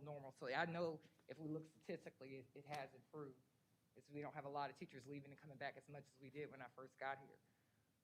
But some of the systems we put in place with our mentor-mentee program, our pipeline program with our high school students, and doing the national board certification process, that's all intertwined to keep people here, to make the extra money, to stay in the district and stay sound. So that's just part of the process. But with curriculum instruction, like, you don't abandon a program for at least 3 to 5 years. If they were normal years, it would even be easier. But during this time, these things have been researched and have known to be effective when they're done with fidelity. So that's the important part of it. So like IRA, like ELS, like looking at our high quality instructional materials. I think that every year we're adding a layer of things that are academically sound that continue to improve. But all these things have to work together, like retaining the teachers and staying in the district, us consistently doing MTSS well and right, us working on behavior issues and some of the issues we brought up constantly. That's how it happens. But it all has to work together. That's one thing we've talked about as a district, is asking the principal, do you see how this works together, that we have to have this happening in order for this to happen? We really got to look at behavior in order to make sure discipline is good. We have to make sure the MTSS is done well in order for this to happen. And so as all of it comes together and the light bulbs continue to go off, things will happen. But you don't abandon a system. And For Mr. Huntley is continuing to, get our exit interviews and things like that, like in areas where we as a board, we see where we're bleeding in certain areas. Is he monitoring that to see what, why, where? That's not, Monitoring as far as, we had asked for exit interviews a while back, and that was supposed to be put in place, so when people are leaving, we know why they're leaving. yeah, and, Mr. Dunn and Mr. Henfield discussed that, but yes, they're doing that constantly as people leave. And a lot of things too, you have to realize, the amount of work that we've asked for teachers is tough. And there's a lot of people leaving the profession just because of the pandemic. But, you know, if for 8 or 9 years you're used to doing things a specific way and things get more rigorous and tough, that's tough for people sometimes. The workload, high performing is a running sport, it's not a walking sport. It takes a lot of work. MTSS is a lot of work. It is a lot of time. It's a lot of after hours. It's a lot of before school and after school. And if you've gone 8 or 9 years and you've not been asked to do that, that's tough for people. Because the pace is very fast. It's a lot. It's a lot of work before and after time. I mean, as a principal at a middle school, I'm telling you, it would be a lot of after work looking at folders for MTSS, but that's what it takes to be high performing. And that work ethic is tough. It's a lot of time. It's a lot of things working well. High performance don't happen overnight. And just like a D district didn't happen for 13 years without a lot of things being wrong for a long time. A lot of systems being wrong for a long time. And like I said, when I got here, everything was on fire, literally. And we've come a long way. And that's hard for me to say because I'm my biggest critic. Any other questions? Now, I told y'all 5 minutes, but they asking me questions. So y'all gonna hold me to it? Right. But they asking me questions, they're my supervisors. Y'all have had time, we sent the data, y'all are good with the data? Okay. That's Columbus High, that's silver, gold, platinum, work keys. That's our new graduation rate for 2021. We continue to improve there. It's federal programs. I'm just gonna let you read through this just for COVID reasons. I know that. And, okay. Cornwall, I'm just gonna read through this is us working through our balances for federal programs. They're finished in the LEA prints and planning the district-wide title meetings for January 27, and then ESSA. You guys got the engagement letter for the qualifications. We're getting ready to do the RFQs with the architect and engineer, and we're finalizing for board approval on the consent agenda. Transportation. They've moved the buses. They're very happy to be in their building. They have the facility. They're getting ready to prepare to surplus a list of old buses. Transportation getting quotes, and they're also remodeling that building. They're still looking for a certified mechanic and drivers. We will be looking at recalibrating our budget across the board for all of our non-certified employees. It has gotten very, very challenging. KFC is paying between $11 and $14 an hour. We're going to have to recalibrate our start, so we need to be prepared from a budgetary standpoint in order to stay competitive. That we're going to have to really look at our salaries of non-certified employees. If our kids can make $11 to $14 an hour at KFC, we're going to have to up the ante. So I just want the board to get prepared for that as we start looking at cost long-term in order to compete. We've had several people that have taken positions that said, I can't work for that because everybody on the outside is paying a lot more. So we are going to look at everything across the board, TAs and everyone. So expect that to be substantial. Can I make a comment on that? I'm glad to hear you say that because that's something I had written down at one time or another. And I know I've brought it up before. When you look at salary increases, and I noticed, I'll just look at last year. We looked at specific salary increases. Usually in order for, to maintain and retain people in the district usually do a 3%, 2%, whatever, across the board increase. And likewise, administrators, when you get to a certain peak, you know, it's just so much money you can make. And that's how I'm putting it. You know, I was an administrator 18 years. I know what I made. Compared to administrators now, whoa. But I look at the fact that sometimes we have to be willing to make sacrifices for those that work the jobs below us. You know, making the minimum, our people, thank you, the bus drivers, cafeteria workers, custodians. You know, these are what we call, when COVID first started, we said they were our what staff? But we didn't show them that. Well, we have given raises to all those departments consistently, but there's just been a big jump because of the Yeah, economy. we've been giving them like that, and Yeah. then we go up here, Right, but yeah. then we do But the others and right a lot there. of it too Yeah. is because our salary scales were very complex. There's no rationale on how you do it, so it's not as easy as just 3%. There were certain levels, there were just no. I just threw that out as an example. Okay, yeah. Well, I was really talking about across the board. Yeah, but. You know, I'm sure you know what I'm referring to, Ms. Rogers. Thank you.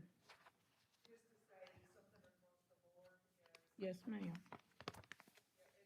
it's a lot different for some salaries than it would be for others. And just know we're gonna just be looking at all of that and recalibrating that and bringing it to the board as we start the budget process. And know that that's going to be a big consideration, just to make sure we stay competitive and we keep our great employees here. And in doing that, then of course you'll look, for cafeteria workers, child nutrition, that's where their money is derived from. And I mean, as far as like, it's not just a, hey, we want to do it. You're actually going to look at it from a source aspect of it. Federal programs that are funded, like you obviously can write those raises into their federal dollars and different things. Is that kind of what you're talking about? So we do every single time, so, yes. Okay. So, yes, definitely. All right. Good. Technology, all training is complete for the website. The launch day is January 6th. Thank you all, and it will look pretty good. Still working on the school sites, but they're working on it. E-rate bids came in, and then cut over from AT&T. I don't understand that. You're gonna have to explain that. Can we get some more detailed information on the website, as to when and, because it's been a long time and we've waited patiently. We still have information on the website from 2020. Hey, how's it going? Whoa, that's loud, sorry. Uh, Websites. I've had a lot of trouble with that. I've had to do all 10 websites myself, unfortunately, but I'm working on it. The launch date actually did get pushed back a little bit.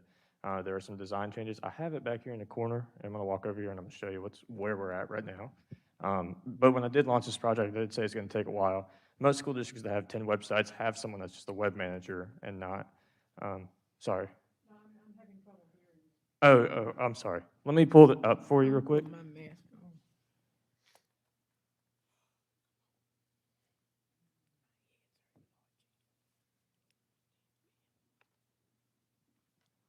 I'm going to do a quick tour of this.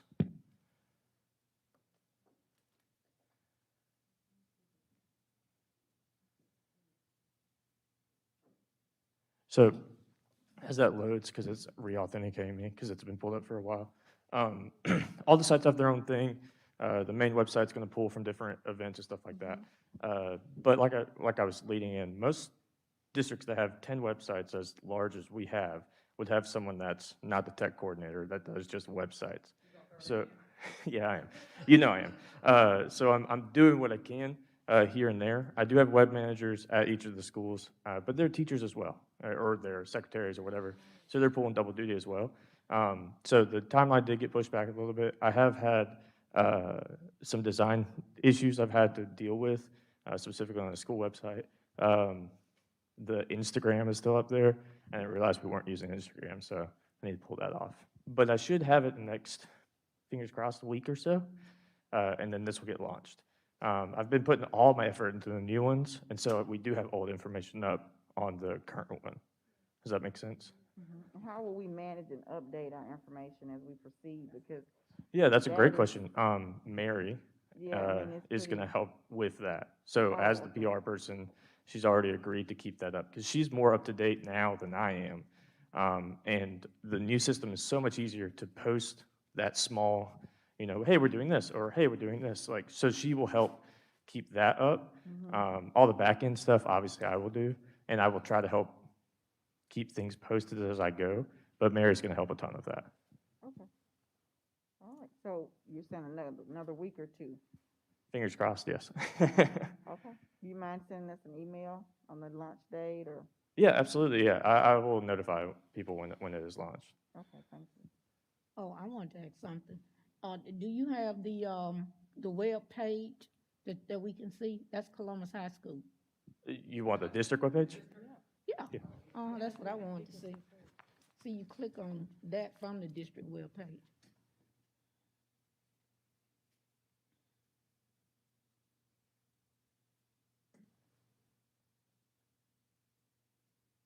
So it takes a second every time because it's authenticating me. It won't do that for regular users. Okay.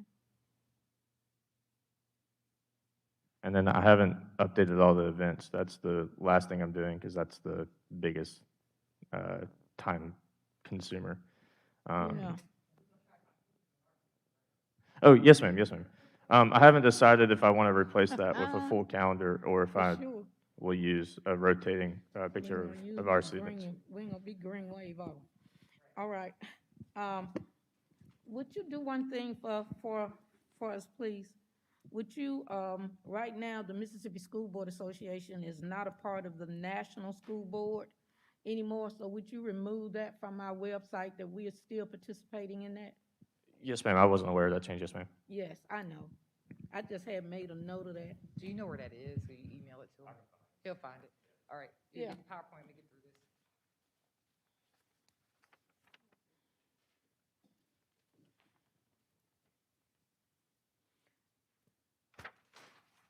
All right, Okay, thank you. out of my lane. I think the next slide is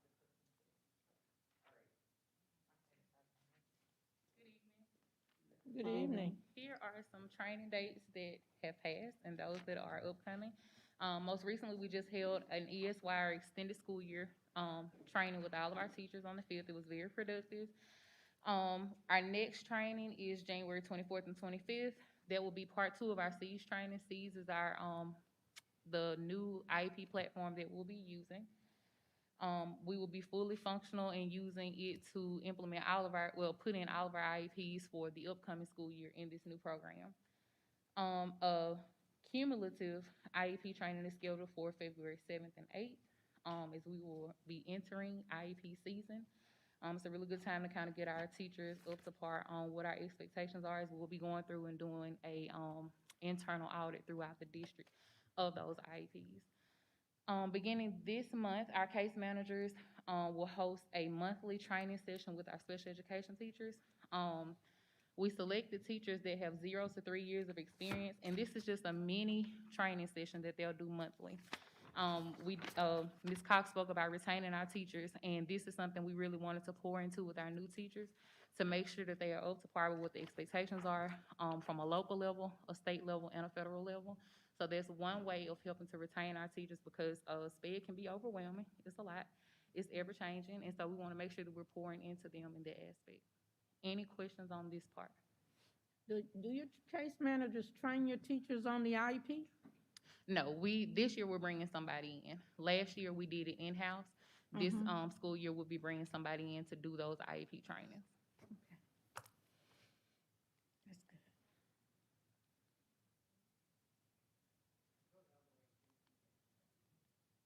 Okay.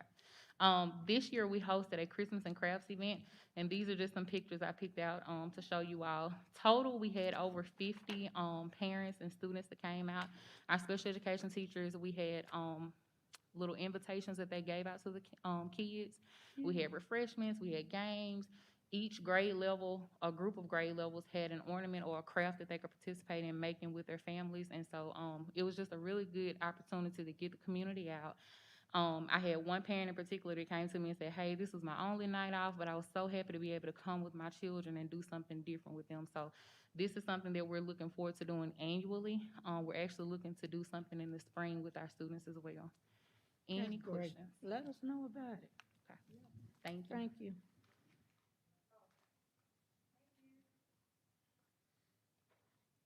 Dr. Levi, can I ask one question? The district-wide Title I meeting, what time is that gonna be on the 27th? Is it still tentative?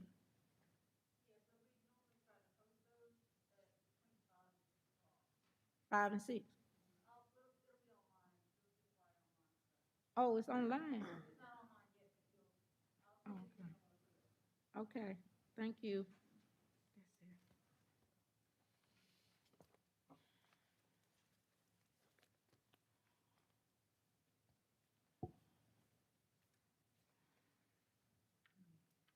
Oh, boy. All right, you all, here we go. Board, keep up with me. Uh-oh, I'm sorry.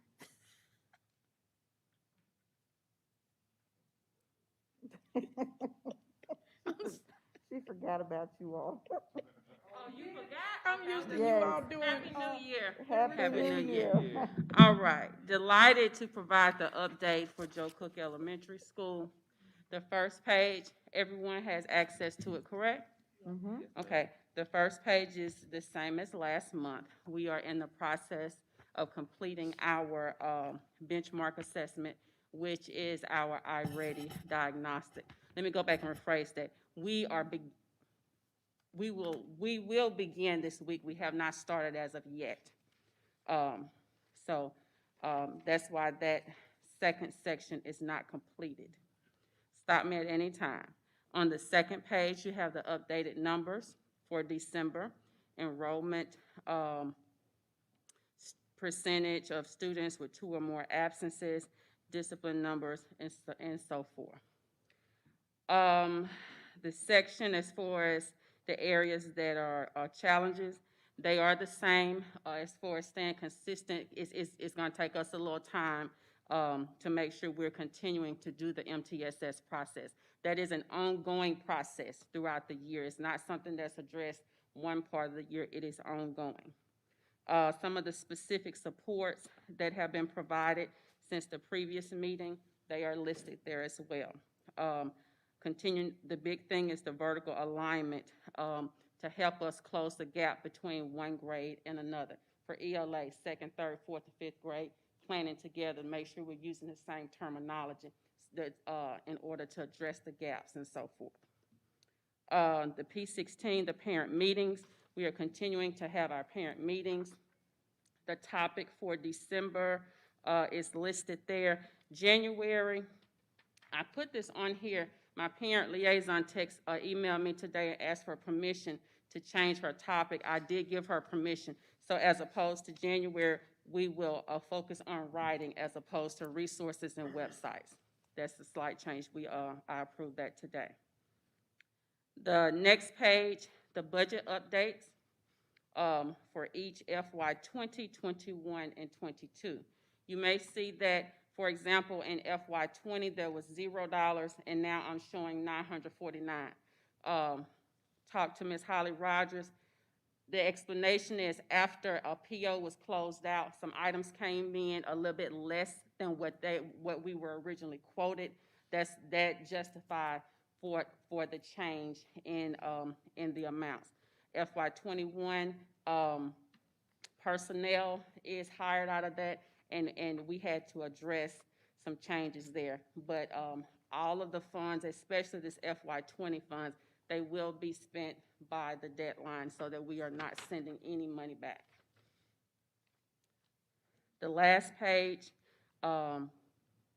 it is from the last time we met. We have completed our in-case assessment, plugged the numbers into the accountability box as far as December 2021. Emphasize all of our standards are end-of-year grade level standards. So this gives us an input as to where the students are, and our next steps are listed below. The big thing is to identify the strengths and weaknesses so that we can definitely address our next steps. One big thing, we will start on Wednesday with a focus on writing every Wednesday. We will refer to it as a WOW, and a lot of direct instruction not once. We have identified the weaknesses for each student, and so that we can address our next steps to help them get over the hump, to push for growth and to push for proficiency. Are there any questions? Board, you have any questions? Good job. Good job, thank you very Okay, much. thank you. Okay, moving right along, Sale Elementary, Dr. Aaron Lee. Hello, Dr. Lee, Happy New Year. Good evening, Happy New Year. Hi. All right, so on the first page of the board update, I have the second benchmark scores from the ELS benchmark test. You can see there is a slight difference between the first benchmark and the second benchmark, especially in the area of ELA. This test was a bit more rigorous than the first test, and we're glad for that because it shows us where we are weak and where we need to strengthen those students and those year-long standards. I am happy with the math proficiency level. If we can continue to grow that, I think we'll get close to meeting our goal of 44% proficiency in math, which would be astounding considering the last year and a half that we have been in. The area that I am not happy with is our growth of our bottom 25%, especially in math. And I will say that the majority of those students in the bottom 25% are our special ed students, and we are working diligently to make sure that they do show growth. None of them showed loss, but they did not show growth, if that makes sense. So we are doing our best there to continue those efforts in the classroom with the curriculum and the instruction. If we're looking at the second page, enrollment is about the same as it has been all year, kind of go ups and downs each month by 1 to 2 or 3 students. Our ADA is dipped down just a little bit again, back to the 91%. We have addressed this issue in one of the last PLCs that we had in the month of December. We talked about the tier system, and some of the things that we thought we were doing as interventions were really more notifications. And so we have come up with a different plan to work with each student, and if they meet their weekly goal of attendance, then they get a different perk or privilege, such as helping with the announcements or different, what we consider jobs. We came up with a list of 25 different jobs in the building that those students could earn the privilege and the right to do and to help with. So we're hoping that will help boost our ADA, which again is why we have more students with chronic absences of 2 or more. Our teacher attendance rate is still pretty good. We did have some absences there due to maternity, which is something I really can't control. So there we are. And our discipline is probably the lowest it has been yet this month, and I think that is because of our continued efforts with SEL, working with those students in social emotional learning, with our PBIS program. I took close to 200 students to Skate Zone just before we got out for a break as a PBIS reward. Those students had to earn that privilege, and the ones that did not were begging. And I think they're going to work harder for our next big reward in March, which will be a 3-on-3 basketball tournament. So we're excited about that, and the students are excited about that. Are there any questions? I have one. Yes, ma'am. Dr. Lee, you mentioned about the second benchmark assessment results in reading and how that went down. Yes, You've ma'am. analyzed that. Can you be more specific about what's not working? I'm not going to say it's not what's not working. I think it's a more accurate picture of where the students are versus that first benchmark. The rigor on that first benchmark was not as strong as it should have been. And when we got the results that we got, I questioned them.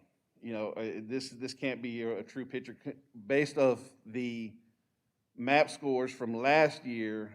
That would have shown that these students grew exponentially by October, which I just knew was not the case. We are growing, but just not at quite the rate that that first benchmark showed. Thank you. Yes, ma'am. Any other questions? On your percentile 25%, your bottom, all right, you said earlier something about that's being predominantly your sped children. Yes, How many ma'am. sped children are included in that for reading, that 30? Yes, ma'am. How many of those students are sped? In the 30, Oh, I'm looking at it wrong. How many students are there that's in the, let me word it differently. okay. All right, and the growth where it says growth of the bottom 25th percentile. Yes, ma'am. All right, about in the bottom 25th percentile, how many of those students that are special education, and if it is math, they have a ruling which includes math goals and objectives? You know what I'm saying? I do. So- In my bottom 25 consists of 20 students. Yes, sir. Okay, the exact number that is sped, I do not know on the top of my head, or what their, each student's particular goals are. I do know that we are working with those students to make sure they are growing, but we just did not fare very well in this benchmark. Okay. So that won't be a subgroup problem later on. Right. You know, we don't want to have it noted that that's a subgroup problem for your school, if that is the issue at hand. Okay, thank you, that's it. Thank you. Have a good evening. Thank you very much. Thank you.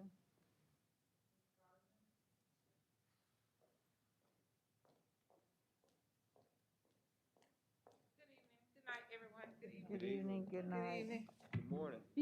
Almost. Oh, I am so excited to share with you all the good news of the middle school. So I know that you've looked at our data, but I'm looking at it at different angles. I'm looking at data from last year compared to the cohorts of this year. I'm looking at it more in depth than what's just on the, where you may see 7% in math, it was 3% for sixth grade. So those numbers are doubling, and we're just now in the half, and 7% is low, but we're a growing staff. We have, Dr. Labat allowed us to work with our staff. When we came back last Wednesday, she allowed me to work diligently with my staff, and we've talked about our data extensively.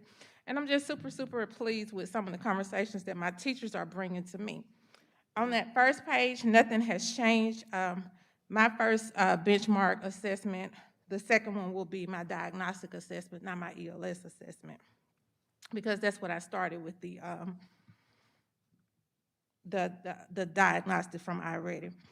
My enrollment is 721, and it's down from 725. However, we lose and we gain, we lose and we gain. Since since we've been back in session, we've already enrolled about 4 students already. ADA is 90.49. Students with chronic absences is 33%.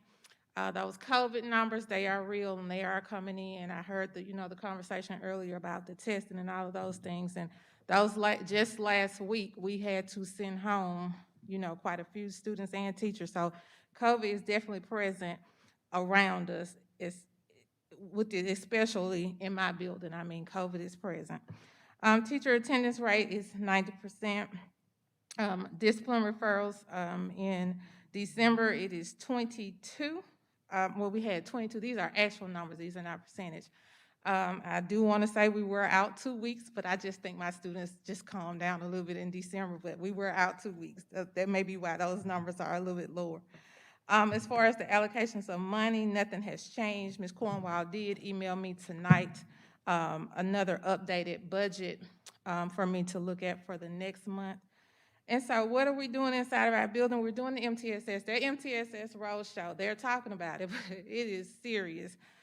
When Dr. Dito and his team come, they are very critical. And you have to be, not in a negative way, but they are very, very critical. But what it does, by them being that critical, by me coming from a smaller elementary school where the children didn't change classes, so I didn't have to check with this person and that person. When they come with that MTSS roadshow, you got to put your big girl garments on because they're coming in a way to help you. And that help that I'm receiving from them is pushback, but it's going to make me a better principal, and it's going to make me watch my students a little bit closer. Now, it's a lot at the middle school. It is a lot. You're watching academics, you're watching behaviors, you're watching exploratory teachers. So, for 850 kids. And don't misunderstand me. I'm not making excuses for growth, but it is a growth opportunity for me as a principal. And I do recognize that that is one of my weaker areas. But with that MTSS, and I can name their names, and I know how they come in the building. They could all just have on black suits because they come and take care of business. But I assure you, it is a growth opportunity for me. So I am better now than I was when school started. All the misconceptions that I thought I was doing, when they come in fact-finding mode, it's only to make me better. And if I have questions, because y'all know me, I have questions, I'm going to email them, and they're going to give me a prompt and courteous response as to what I didn't get while they were there. So I am very appreciative of the MTSS Roadshow. Again, the pillar support, the pillar is just to make me a better principal as to look at things holistically, not what we're doing well in the 6th grade, but what we're doing well in the 6th, 7th, and 8th grade. So in other words, what we're doing well at Columbus Middle School. So even if I think we're doing some things in 6th grade, or if I think we're doing things great 6th grade ELA, the pillars force you to look at, are you doing great things at CMS? So this is a growing year for me, that's all I can say. The comps training, we had our first major in-house comps training last Wednesday. We got a shout out from Mrs. White. Our teachers are learning the classroom management. At the middle school, if you don't have classroom management, that's half of our fight. If we can't make them sit down, if we can't make them respect our authority, we cannot teach them. So with this comp training, we're growing in that area.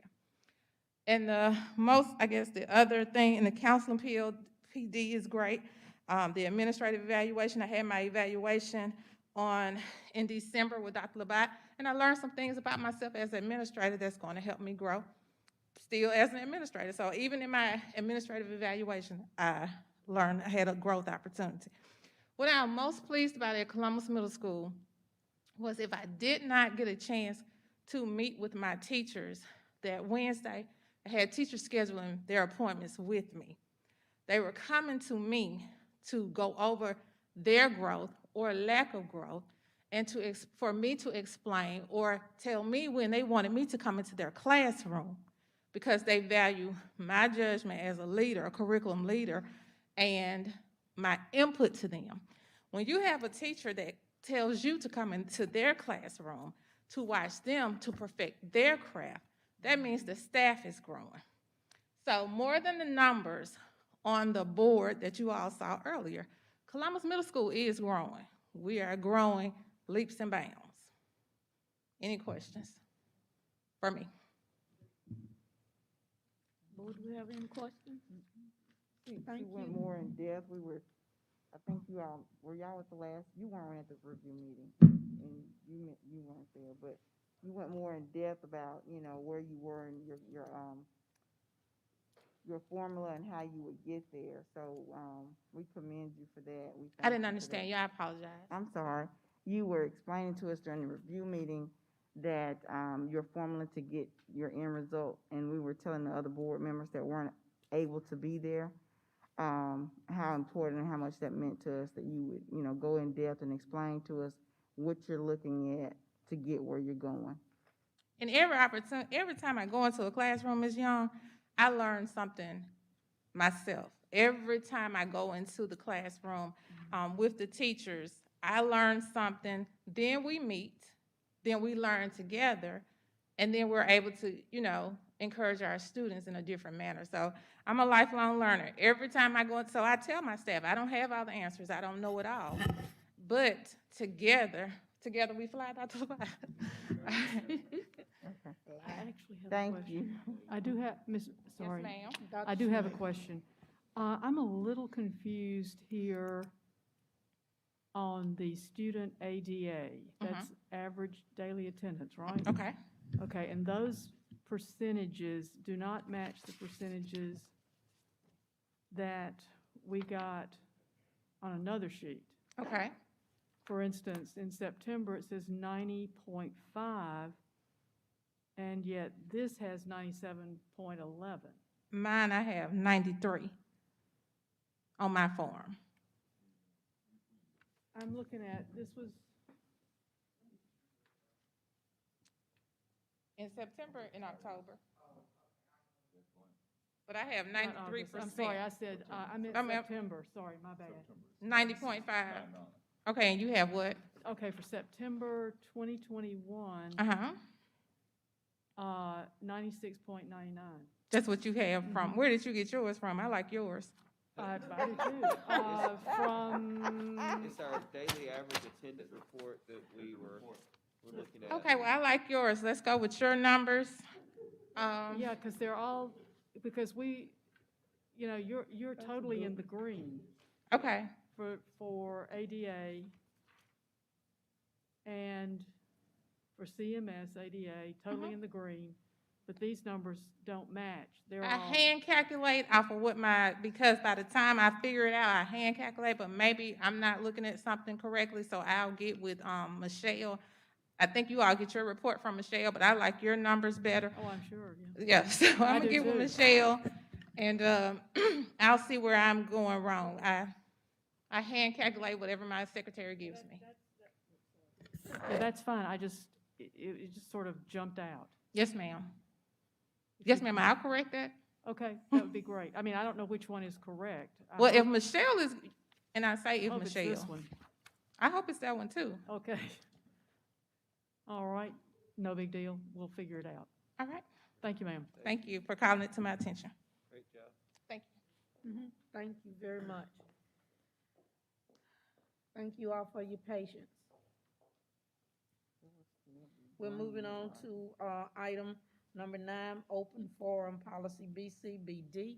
Do we have anyone? No, we do not. All right, we'll move right ahead.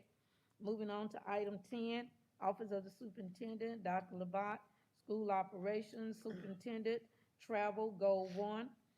Dr. Labat, do you want to share anything with us about any travel that you are, or anything you're participating in?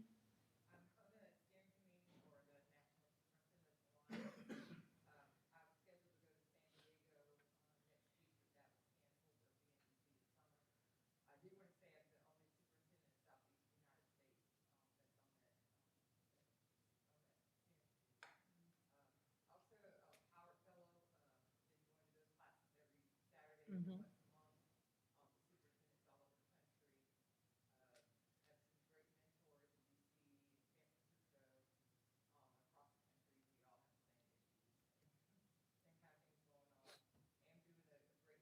Yeah.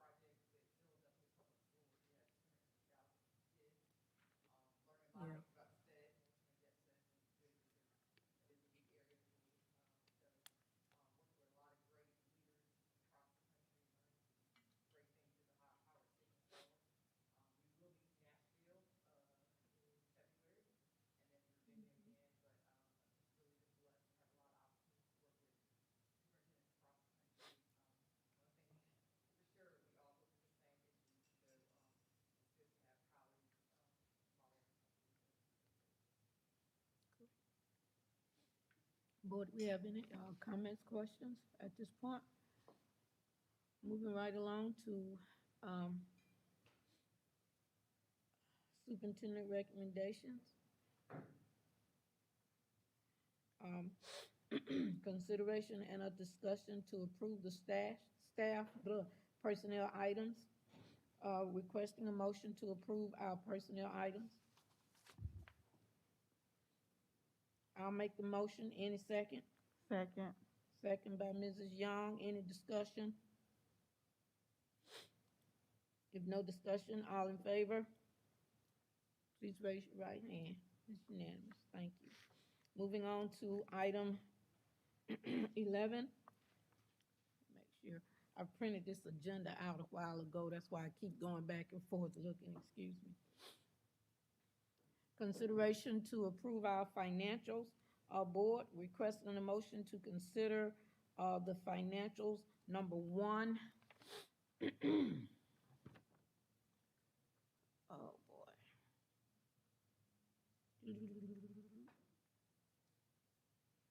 All the way down to.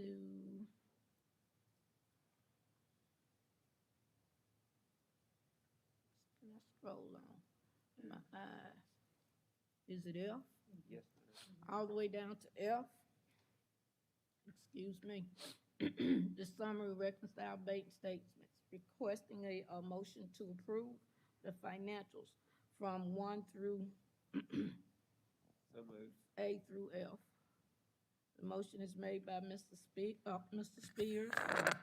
We need a second. Second. Second by Mr. Sparks. Any discussion? If no discussion, all in favor, raise your right hand. It is unanimous. Okay, moving on down. Oh, boy, okay, where did I stop? Okay, we're looking at G, monthly ad valorem tax collections analysis report. Are there any questions regarding this report, board? Fund balance trends, bank cash balance yearly comparisons, athletic reports. Moving on to K, consideration and a discussion to approve our budget amendment. Requesting a motion to approve, please. So moved. So moved. Motion is made by Mrs. Young, second by Mr. Sparks. Any discussion? If no discussion, all in favor, please raise your right hand. Thank you, it's unanimous. Moving on to item I, consideration to discuss and approve fixed assets, requesting a motion. So moved. Second. Motion is made by Dr. Shoemake, second by Mr. Spears. All in favor? Any discussion? All in favor? Thank you.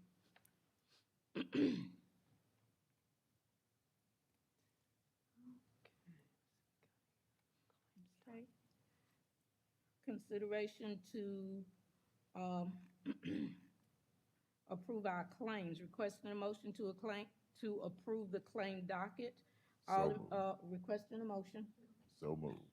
The motion is made by Mr. Sparks. I'll do the second. Any discussion? Yes, ma'am. I have Mr. a Spears? question. I have, Ma'am? a couple of questions. I'll let Oh, him Mr. go. Spears, okay. Yes, ma'am. Looking through the docket, there was a couple, well, three things that stuck out to me. The very first entry, 2M Technology, for central office, $15,232, and the description is restart. What is restart? The Restart program is for the displaced students that we had when Hunt was hit by the tornado. Okay, And it's just an additional federal grant that we have. okay, We're paying for different things with it. And the Restart is the name of the program. okay, and so it's coming out of Fund 1120. Yes, okay. So all the expenditures are coded out of Fund 1120. Right. It's the modifier code 2572. Okay. Because that is the fund number that we're supposed to use for that. But the State Department only allows us to use the fund number to, enter in the revenue. And so then I enter in the revenue through Fund 2572, and then I do a transfer out from that fund into district maintenance. So you'll see a transfer into district maintenance in that amount. Okay, It's weird the way that grant works, but that's the way it works. okay, what is exactly this 2M Technology? Is it computers? Is it network? Is Those were the metal detectors. the okay, all right. Okay. So they're metal detectors for central office. No, these are for the Success Academy. Okay, all right. Restart is Wait. only for the Success Academy. Oh, I thought okay. you said Hunt. Yeah, It's from the tornado fund, it's federal funds from the tornado, then moving from Hunt to anything that we purchase with these funds will follow our CSA students. okay. Ah, there we go. So when I scroll down and it just stuck out to me again, let me find what page it is listed.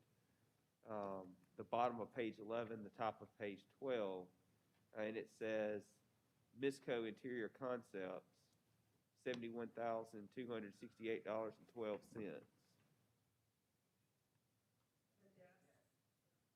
The desk for,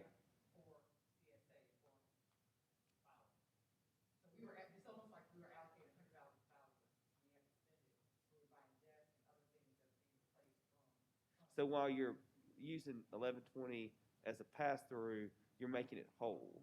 Absolutely. Because, I mean, obviously, the reason I ask is, this, when I researched the company, it only came up as a furniture wholesaler.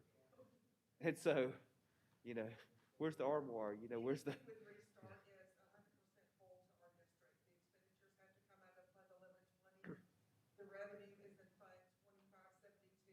There's a transfer into the district okay. to reimburse. So that clears that part up for the one, the claim number 345834 to that company for $7,544.37, because it does list Restart.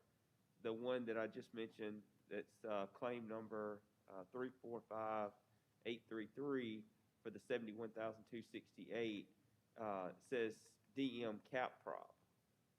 It doesn't say Restart. As the description, it says DM/cap, CAP, prop, PROP. Your description says that, and then the next time it's listed, it does say Restart. But what is DM Capstar? So the $71,000, what I'm trying to understand from what you just outlined in the Restart program, that Fund 1120 is being made whole through the grant, is this $71,000 also making it That whole? was purchased using the Restart funds. I have Restart funds, set aside with a modifier code at the end of it. So anything that's coded to the Restart program is made whole. Right. And I'll have to look at that exact claim to see the exact account number, because what we see on the claims docket is only a portion of the account number. The modifier code doesn't show up anywhere. okay. And I guess what I'm just trying to understand is because, we have the insurance money, we had the money that was given to us at the very beginning for, desk and other things that we were going to have to replace. And that's why it's been so difficult spending these funds, because anything that was given to the insurance company, anything that they covered, we could not use for this. And so that's why I'm asking, it's code to 1120, our fund balance versus the fund that has the insurance money, the money market account. So, $71,000 is a pretty substantial amount of money. I mean, 7,000 is a lot, but, my whole point is 71,000, and that's why I want you to explain Restart, because when I researched it, different things, I didn't see that listed here. And it may be just a coincidence, oh, well, it just wasn't in the title here, but we are, but I would just want to have certainty that it's going to get reimbursed, or, you're going to burn through $71,000 of fund balance in 1121 versus using money out of the money market account that was given to us for that purpose. And that's why I bring this up. So, Well, we haven't purchased, from anywhere else other than from the Restart program. Well, then correct it. okay. Yeah, In all actuality, and they gave us an extension on spending that money, but we were supposed to have that money cleared out by December. So we had to go back and forth with the State Department and making sure that we still were able to get that money, but it was to a point where we was having a hard time spending it because we didn't want to, I guess you would say, misuse. Sure. And in looking at the projects that we got on coming down the road, we were looking forward with that as far as getting desks and, your, some of the merchandise, the metal detectors and things like that, which you can go back and use, once fund is up and running, you have that, extra stuff as well. So, That's what the purpose of that Restart money was for. so what was the total amount that we received from Restart? 188, I believe, is what we were at. Close to, it was 188, 190, somewhere around there. I'll have to go back and look at that. But if you were given money by the insurance company to cover those costs, then you can't use. That was why we were having such a hard spending it because we couldn't double dip No. and spend it on it 30%. It wasn't just that. In the very beginning, the reason why it's taken us so long to spend this money is because normally when you have something of this caliber that happens and a program is displaced due to a natural disaster, it is rebuilt at that location. And they were telling us that we couldn't use this money because we had moved our students in another location. We moved them to Union. And so we finally got past all that red tape earlier this spring. And everything else that we have done, and we have met with them at least once or twice a month since then. But the problem is that we haven't been able to get the items in. So, I mean, they've been ordered, but they haven't come in, and now everything is coming in.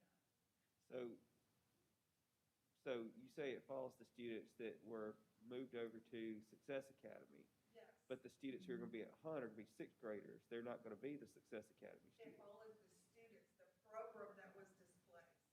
So Which- it's for the Success Academy, no matter what building they're in. Right.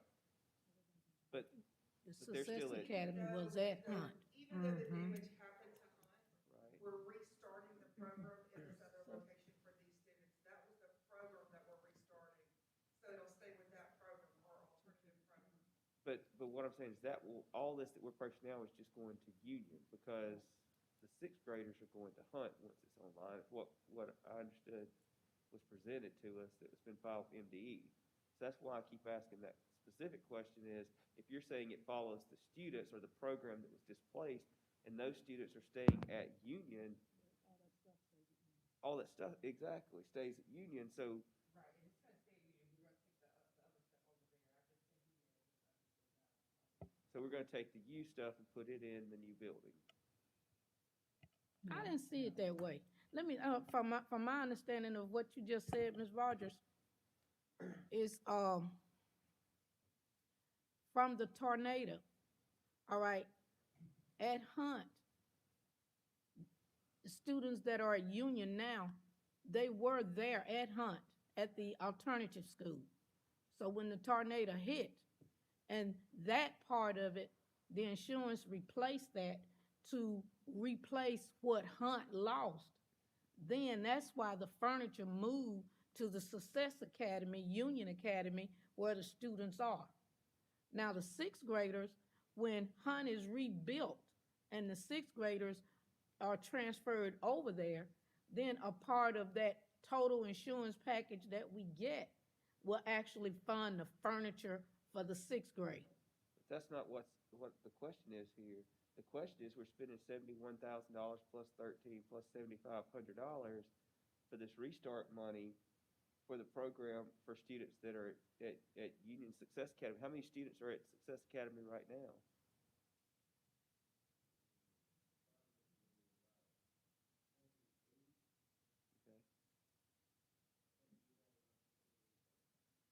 Okay, so we're making this purchase with this money to go to Union, and that doesn't account for money that's going to be spent to actually stop when everything moves over, or when I say move over, it's not the Success Academy program, because that's at Union. It's the sixth grade program, and that's going to be all new everything. That's not part of what they're talking about here. I'm not including the sixth grade in my thoughts. I thought you were talking about from the tornado and Hunt, the Success Academy, those kids, they're now housed at Union. Correct. And that furniture is for them. Right. Okay. So if that furniture is for them, this is the furniture that's for them, that's in this particular line item?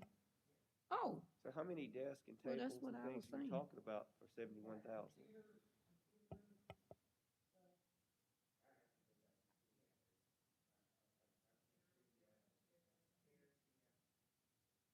and it is restart, okay. Now I see why you got restart in there.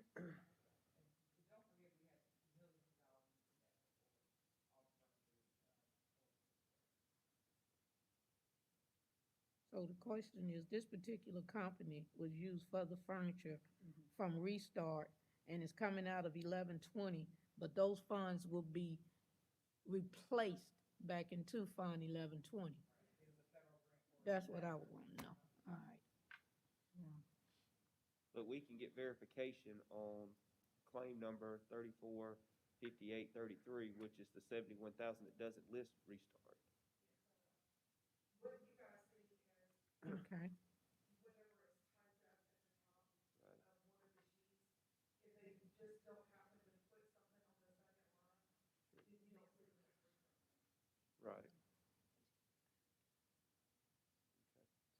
The other, and I'm sorry, I got one Okay. more question, Uh-huh. Ms. Cox. Looking at page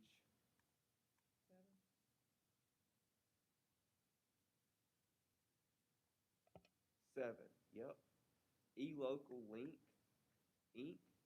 And what caught my attention was that it was right under the $5,000 amount. It was like $4,995. And so what is e-local link? It says advertisement.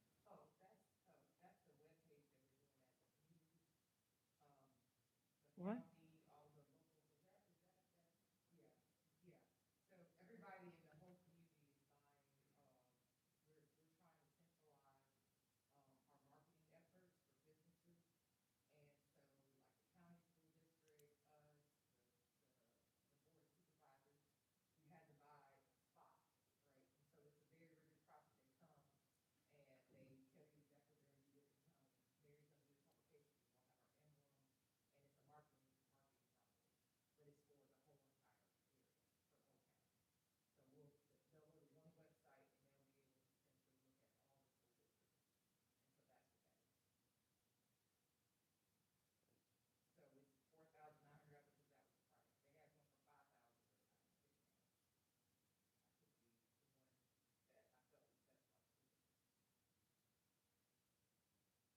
Well, at 5,000, you'd have to get 2 quotes, right?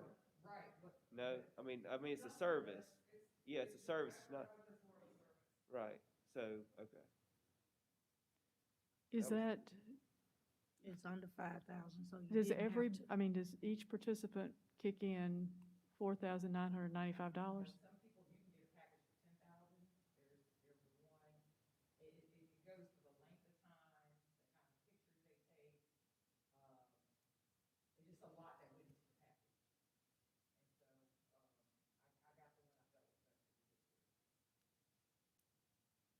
Okay.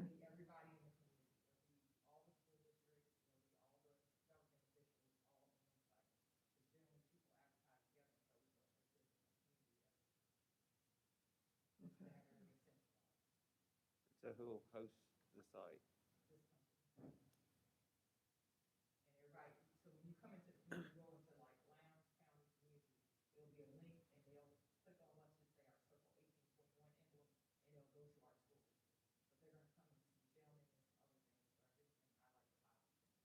So there's nothing like the Chamber of Commerce and Link already have that have that data there?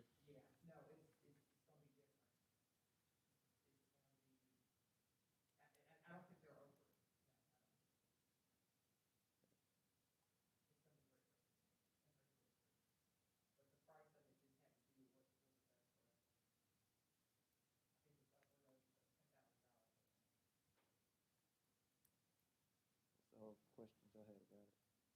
Okay, Ms. Young? That's it. That was my question, the e-local link. Okay. So we look at e-local as being something, a link that will benefit the school district, but as well the community. So we'll have positive things on this link, really about our students, our schools as we progress. Is this like a one-time, it's a one-time fee?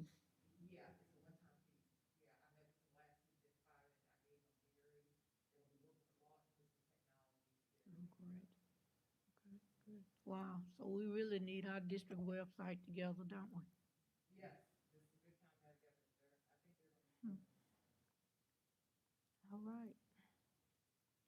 And this is going on right now?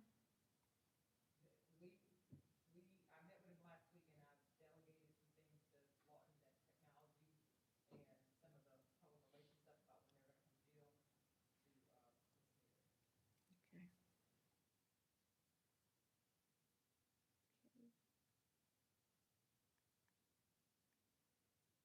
Ms. Young, you said you didn't have anything else? Okay. I'm trying to see where I was. Okay, we were at discussions. Any other discussions? All in favor, please raise your right hand, please. All opposed? Okay. All right, moving right along. We'll move down to item N, federal programs and IDEA monthly financial reports. Board, do you have any questions, concerns regarding this report? I only have one question, and it Yes, deals sir. with the indirect cost. Now that we're administering these programs, and you see them on the docket for ESER 2 and all this others, is it a quarterly or at the time of the transaction that those indirect costs Thank you. are assessed Ooh, something I for forgot. the program? And when they are assessed, where's the money pooled? Where's it put?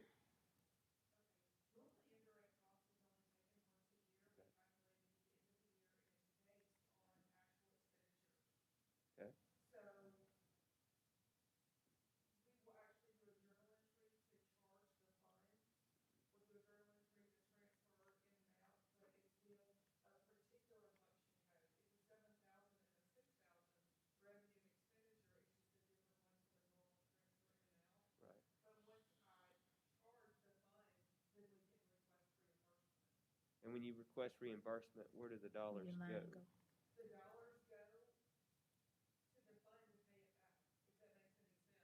Like if it's Title I. Yes. The dollars would be received into Title I, but the money actually goes into the general bank account. Because district maintenance and Title I are the same bank account. Right. Okay. And I apologize if I'm getting off in the pasture somewhere that doesn't seem like that I've got direction, but I understand that when you're going and offering services, you're doing the different things, and you're charging for those services, you're administering the program. But there is a certain percentage that you outlined in the last budget year when we were talking about putting this budget together that said you could charge this indirect cost that would just go back to the district. It wouldn't be money like you just outlined that would just go into a fund balance for, one of those, Title II or any other dollars. Well, that's the same thing, if that makes any sense. The charge is to the program and the district maintenance fund, 1120 or 1121, whichever one we're talking about, is the recipient of the benefit out of that. Right. Yeah. And then we seek reimbursement to pay this fund back. Yes. And I understand that, but I'm just saying as far as the extra amount that is now for us just administering this program of ESER 2 and, all the things that we've done, those dollars are not, those dollars can be used, they'll just stay in the fund balance that we can use for, as Dr. Watt said earlier, raises or anything else, right? Yeah, once it's indirect cost, it becomes district dollars, and that is our policy making how it's spent. So I guess in hearing that, that's why I was asking is that once you make that drawdown, and you level everything off, and we have this extra amount that is for us, the district, for administering this program, instead of it sitting in Fund 1120, the board could take action to say move it to Fund 1121 until they decide, hey, we want to use this for raises, or we want to use this for purchases or whatever. Actually, I'm pretty sure that with the ESER 2, you guys actually asked me to budget to go into 1121 instead of Fund 1120. That's what I was just clarifying, because, yes. Yeah, y'all have already asked me to do that, so when we claim those funds, it'll go directly into Fund 1121. 21. So you'll see that deposit amount, that transaction show up on our fund balance report increased by the amount that you could be able to report and say, because this is the amount we actually spent, these are the programs that it funded, and here's the indirect cost dollars that went from they'll go into Fund 1121. Mm-hmm. I remember us talking about that, and that's how we'll build up one of the ways we're building up 1121 financially. Okay, thank you. Any other questions? No. Anybody else? Dr. Schumake? Ms. Sparks? Ms. Young? Moving right along to item 12, the consent agenda. Boy, policy BCBL, We're looking at our monthly, policy updates and consideration and a discussion to approve, um, in the February 14th board meeting, requesting a motion. So moved. Motion is made by Mr. Sparks, second by Mr. Spears. Any discussion? No discussion, all in favor, please raise your right hand. It's unanimous, thank you. Moving on to item B, consideration to approve our agreements, contract memorandums, MOEs, out-of-state travel, field trips, and et cetera. Board, we're looking at, please follow along with me. Item 1 is the Mississippi School Board Association Strategic Planning Service Agreement. Have you had an opportunity to read this? Okay. Thank you very much. And we're looking at approving also, number 2, the resolution approving the RFO. We've looked at that. Have you had an opportunity to look at the Cook's Girl Scout Agreement, accept the books ownership grant? That's the RIF and reading for Cook Girl Scouts, part of the agenda facility, to use the facility here. The honors band trip, the sole source item for Power Schools. I'm not understanding why that's still in red. Oh, okay. You know, I had a bad habit of printing these things out early. Thank you very much. We'll move right on. The number 8, the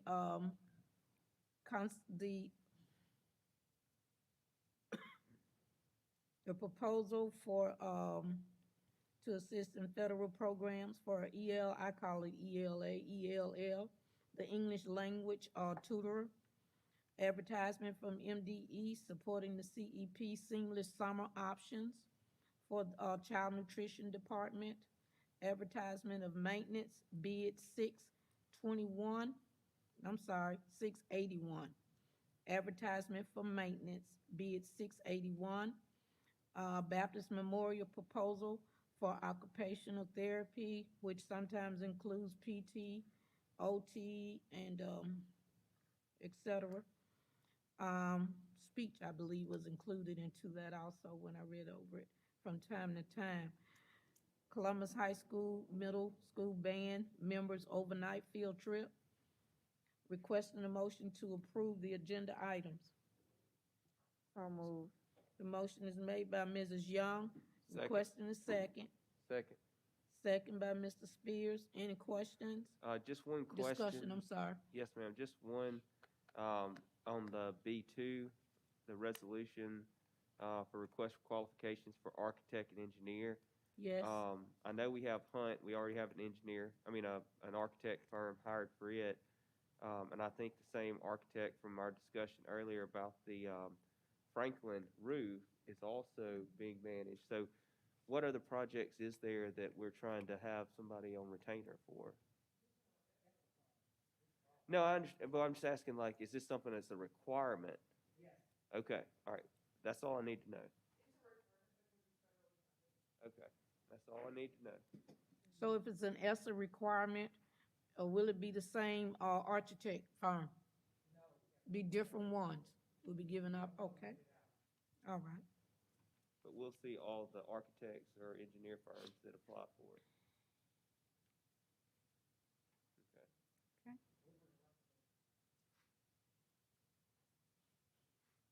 Any other discussion?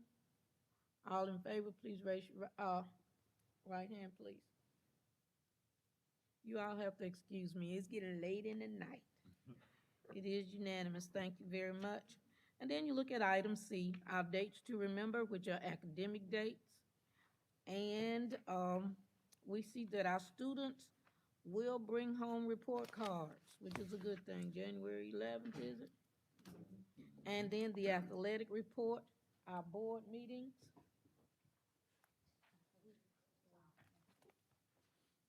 Slipped out my hand. our board meetings that's scheduled, the review meeting for February 9th at 11:30, and the February 14th one, which we'll move to 11 o'clock, 11:30, I'm sorry, 11:30 a.m. All right, in consideration of that, I'm requesting a motion to adjourn. So moved. The motion is made by Mr. Sparks. I'll do the second. Any discussion? Amen. Okay, no more discussion. All in favor? Thank you very much. You all have a good evening.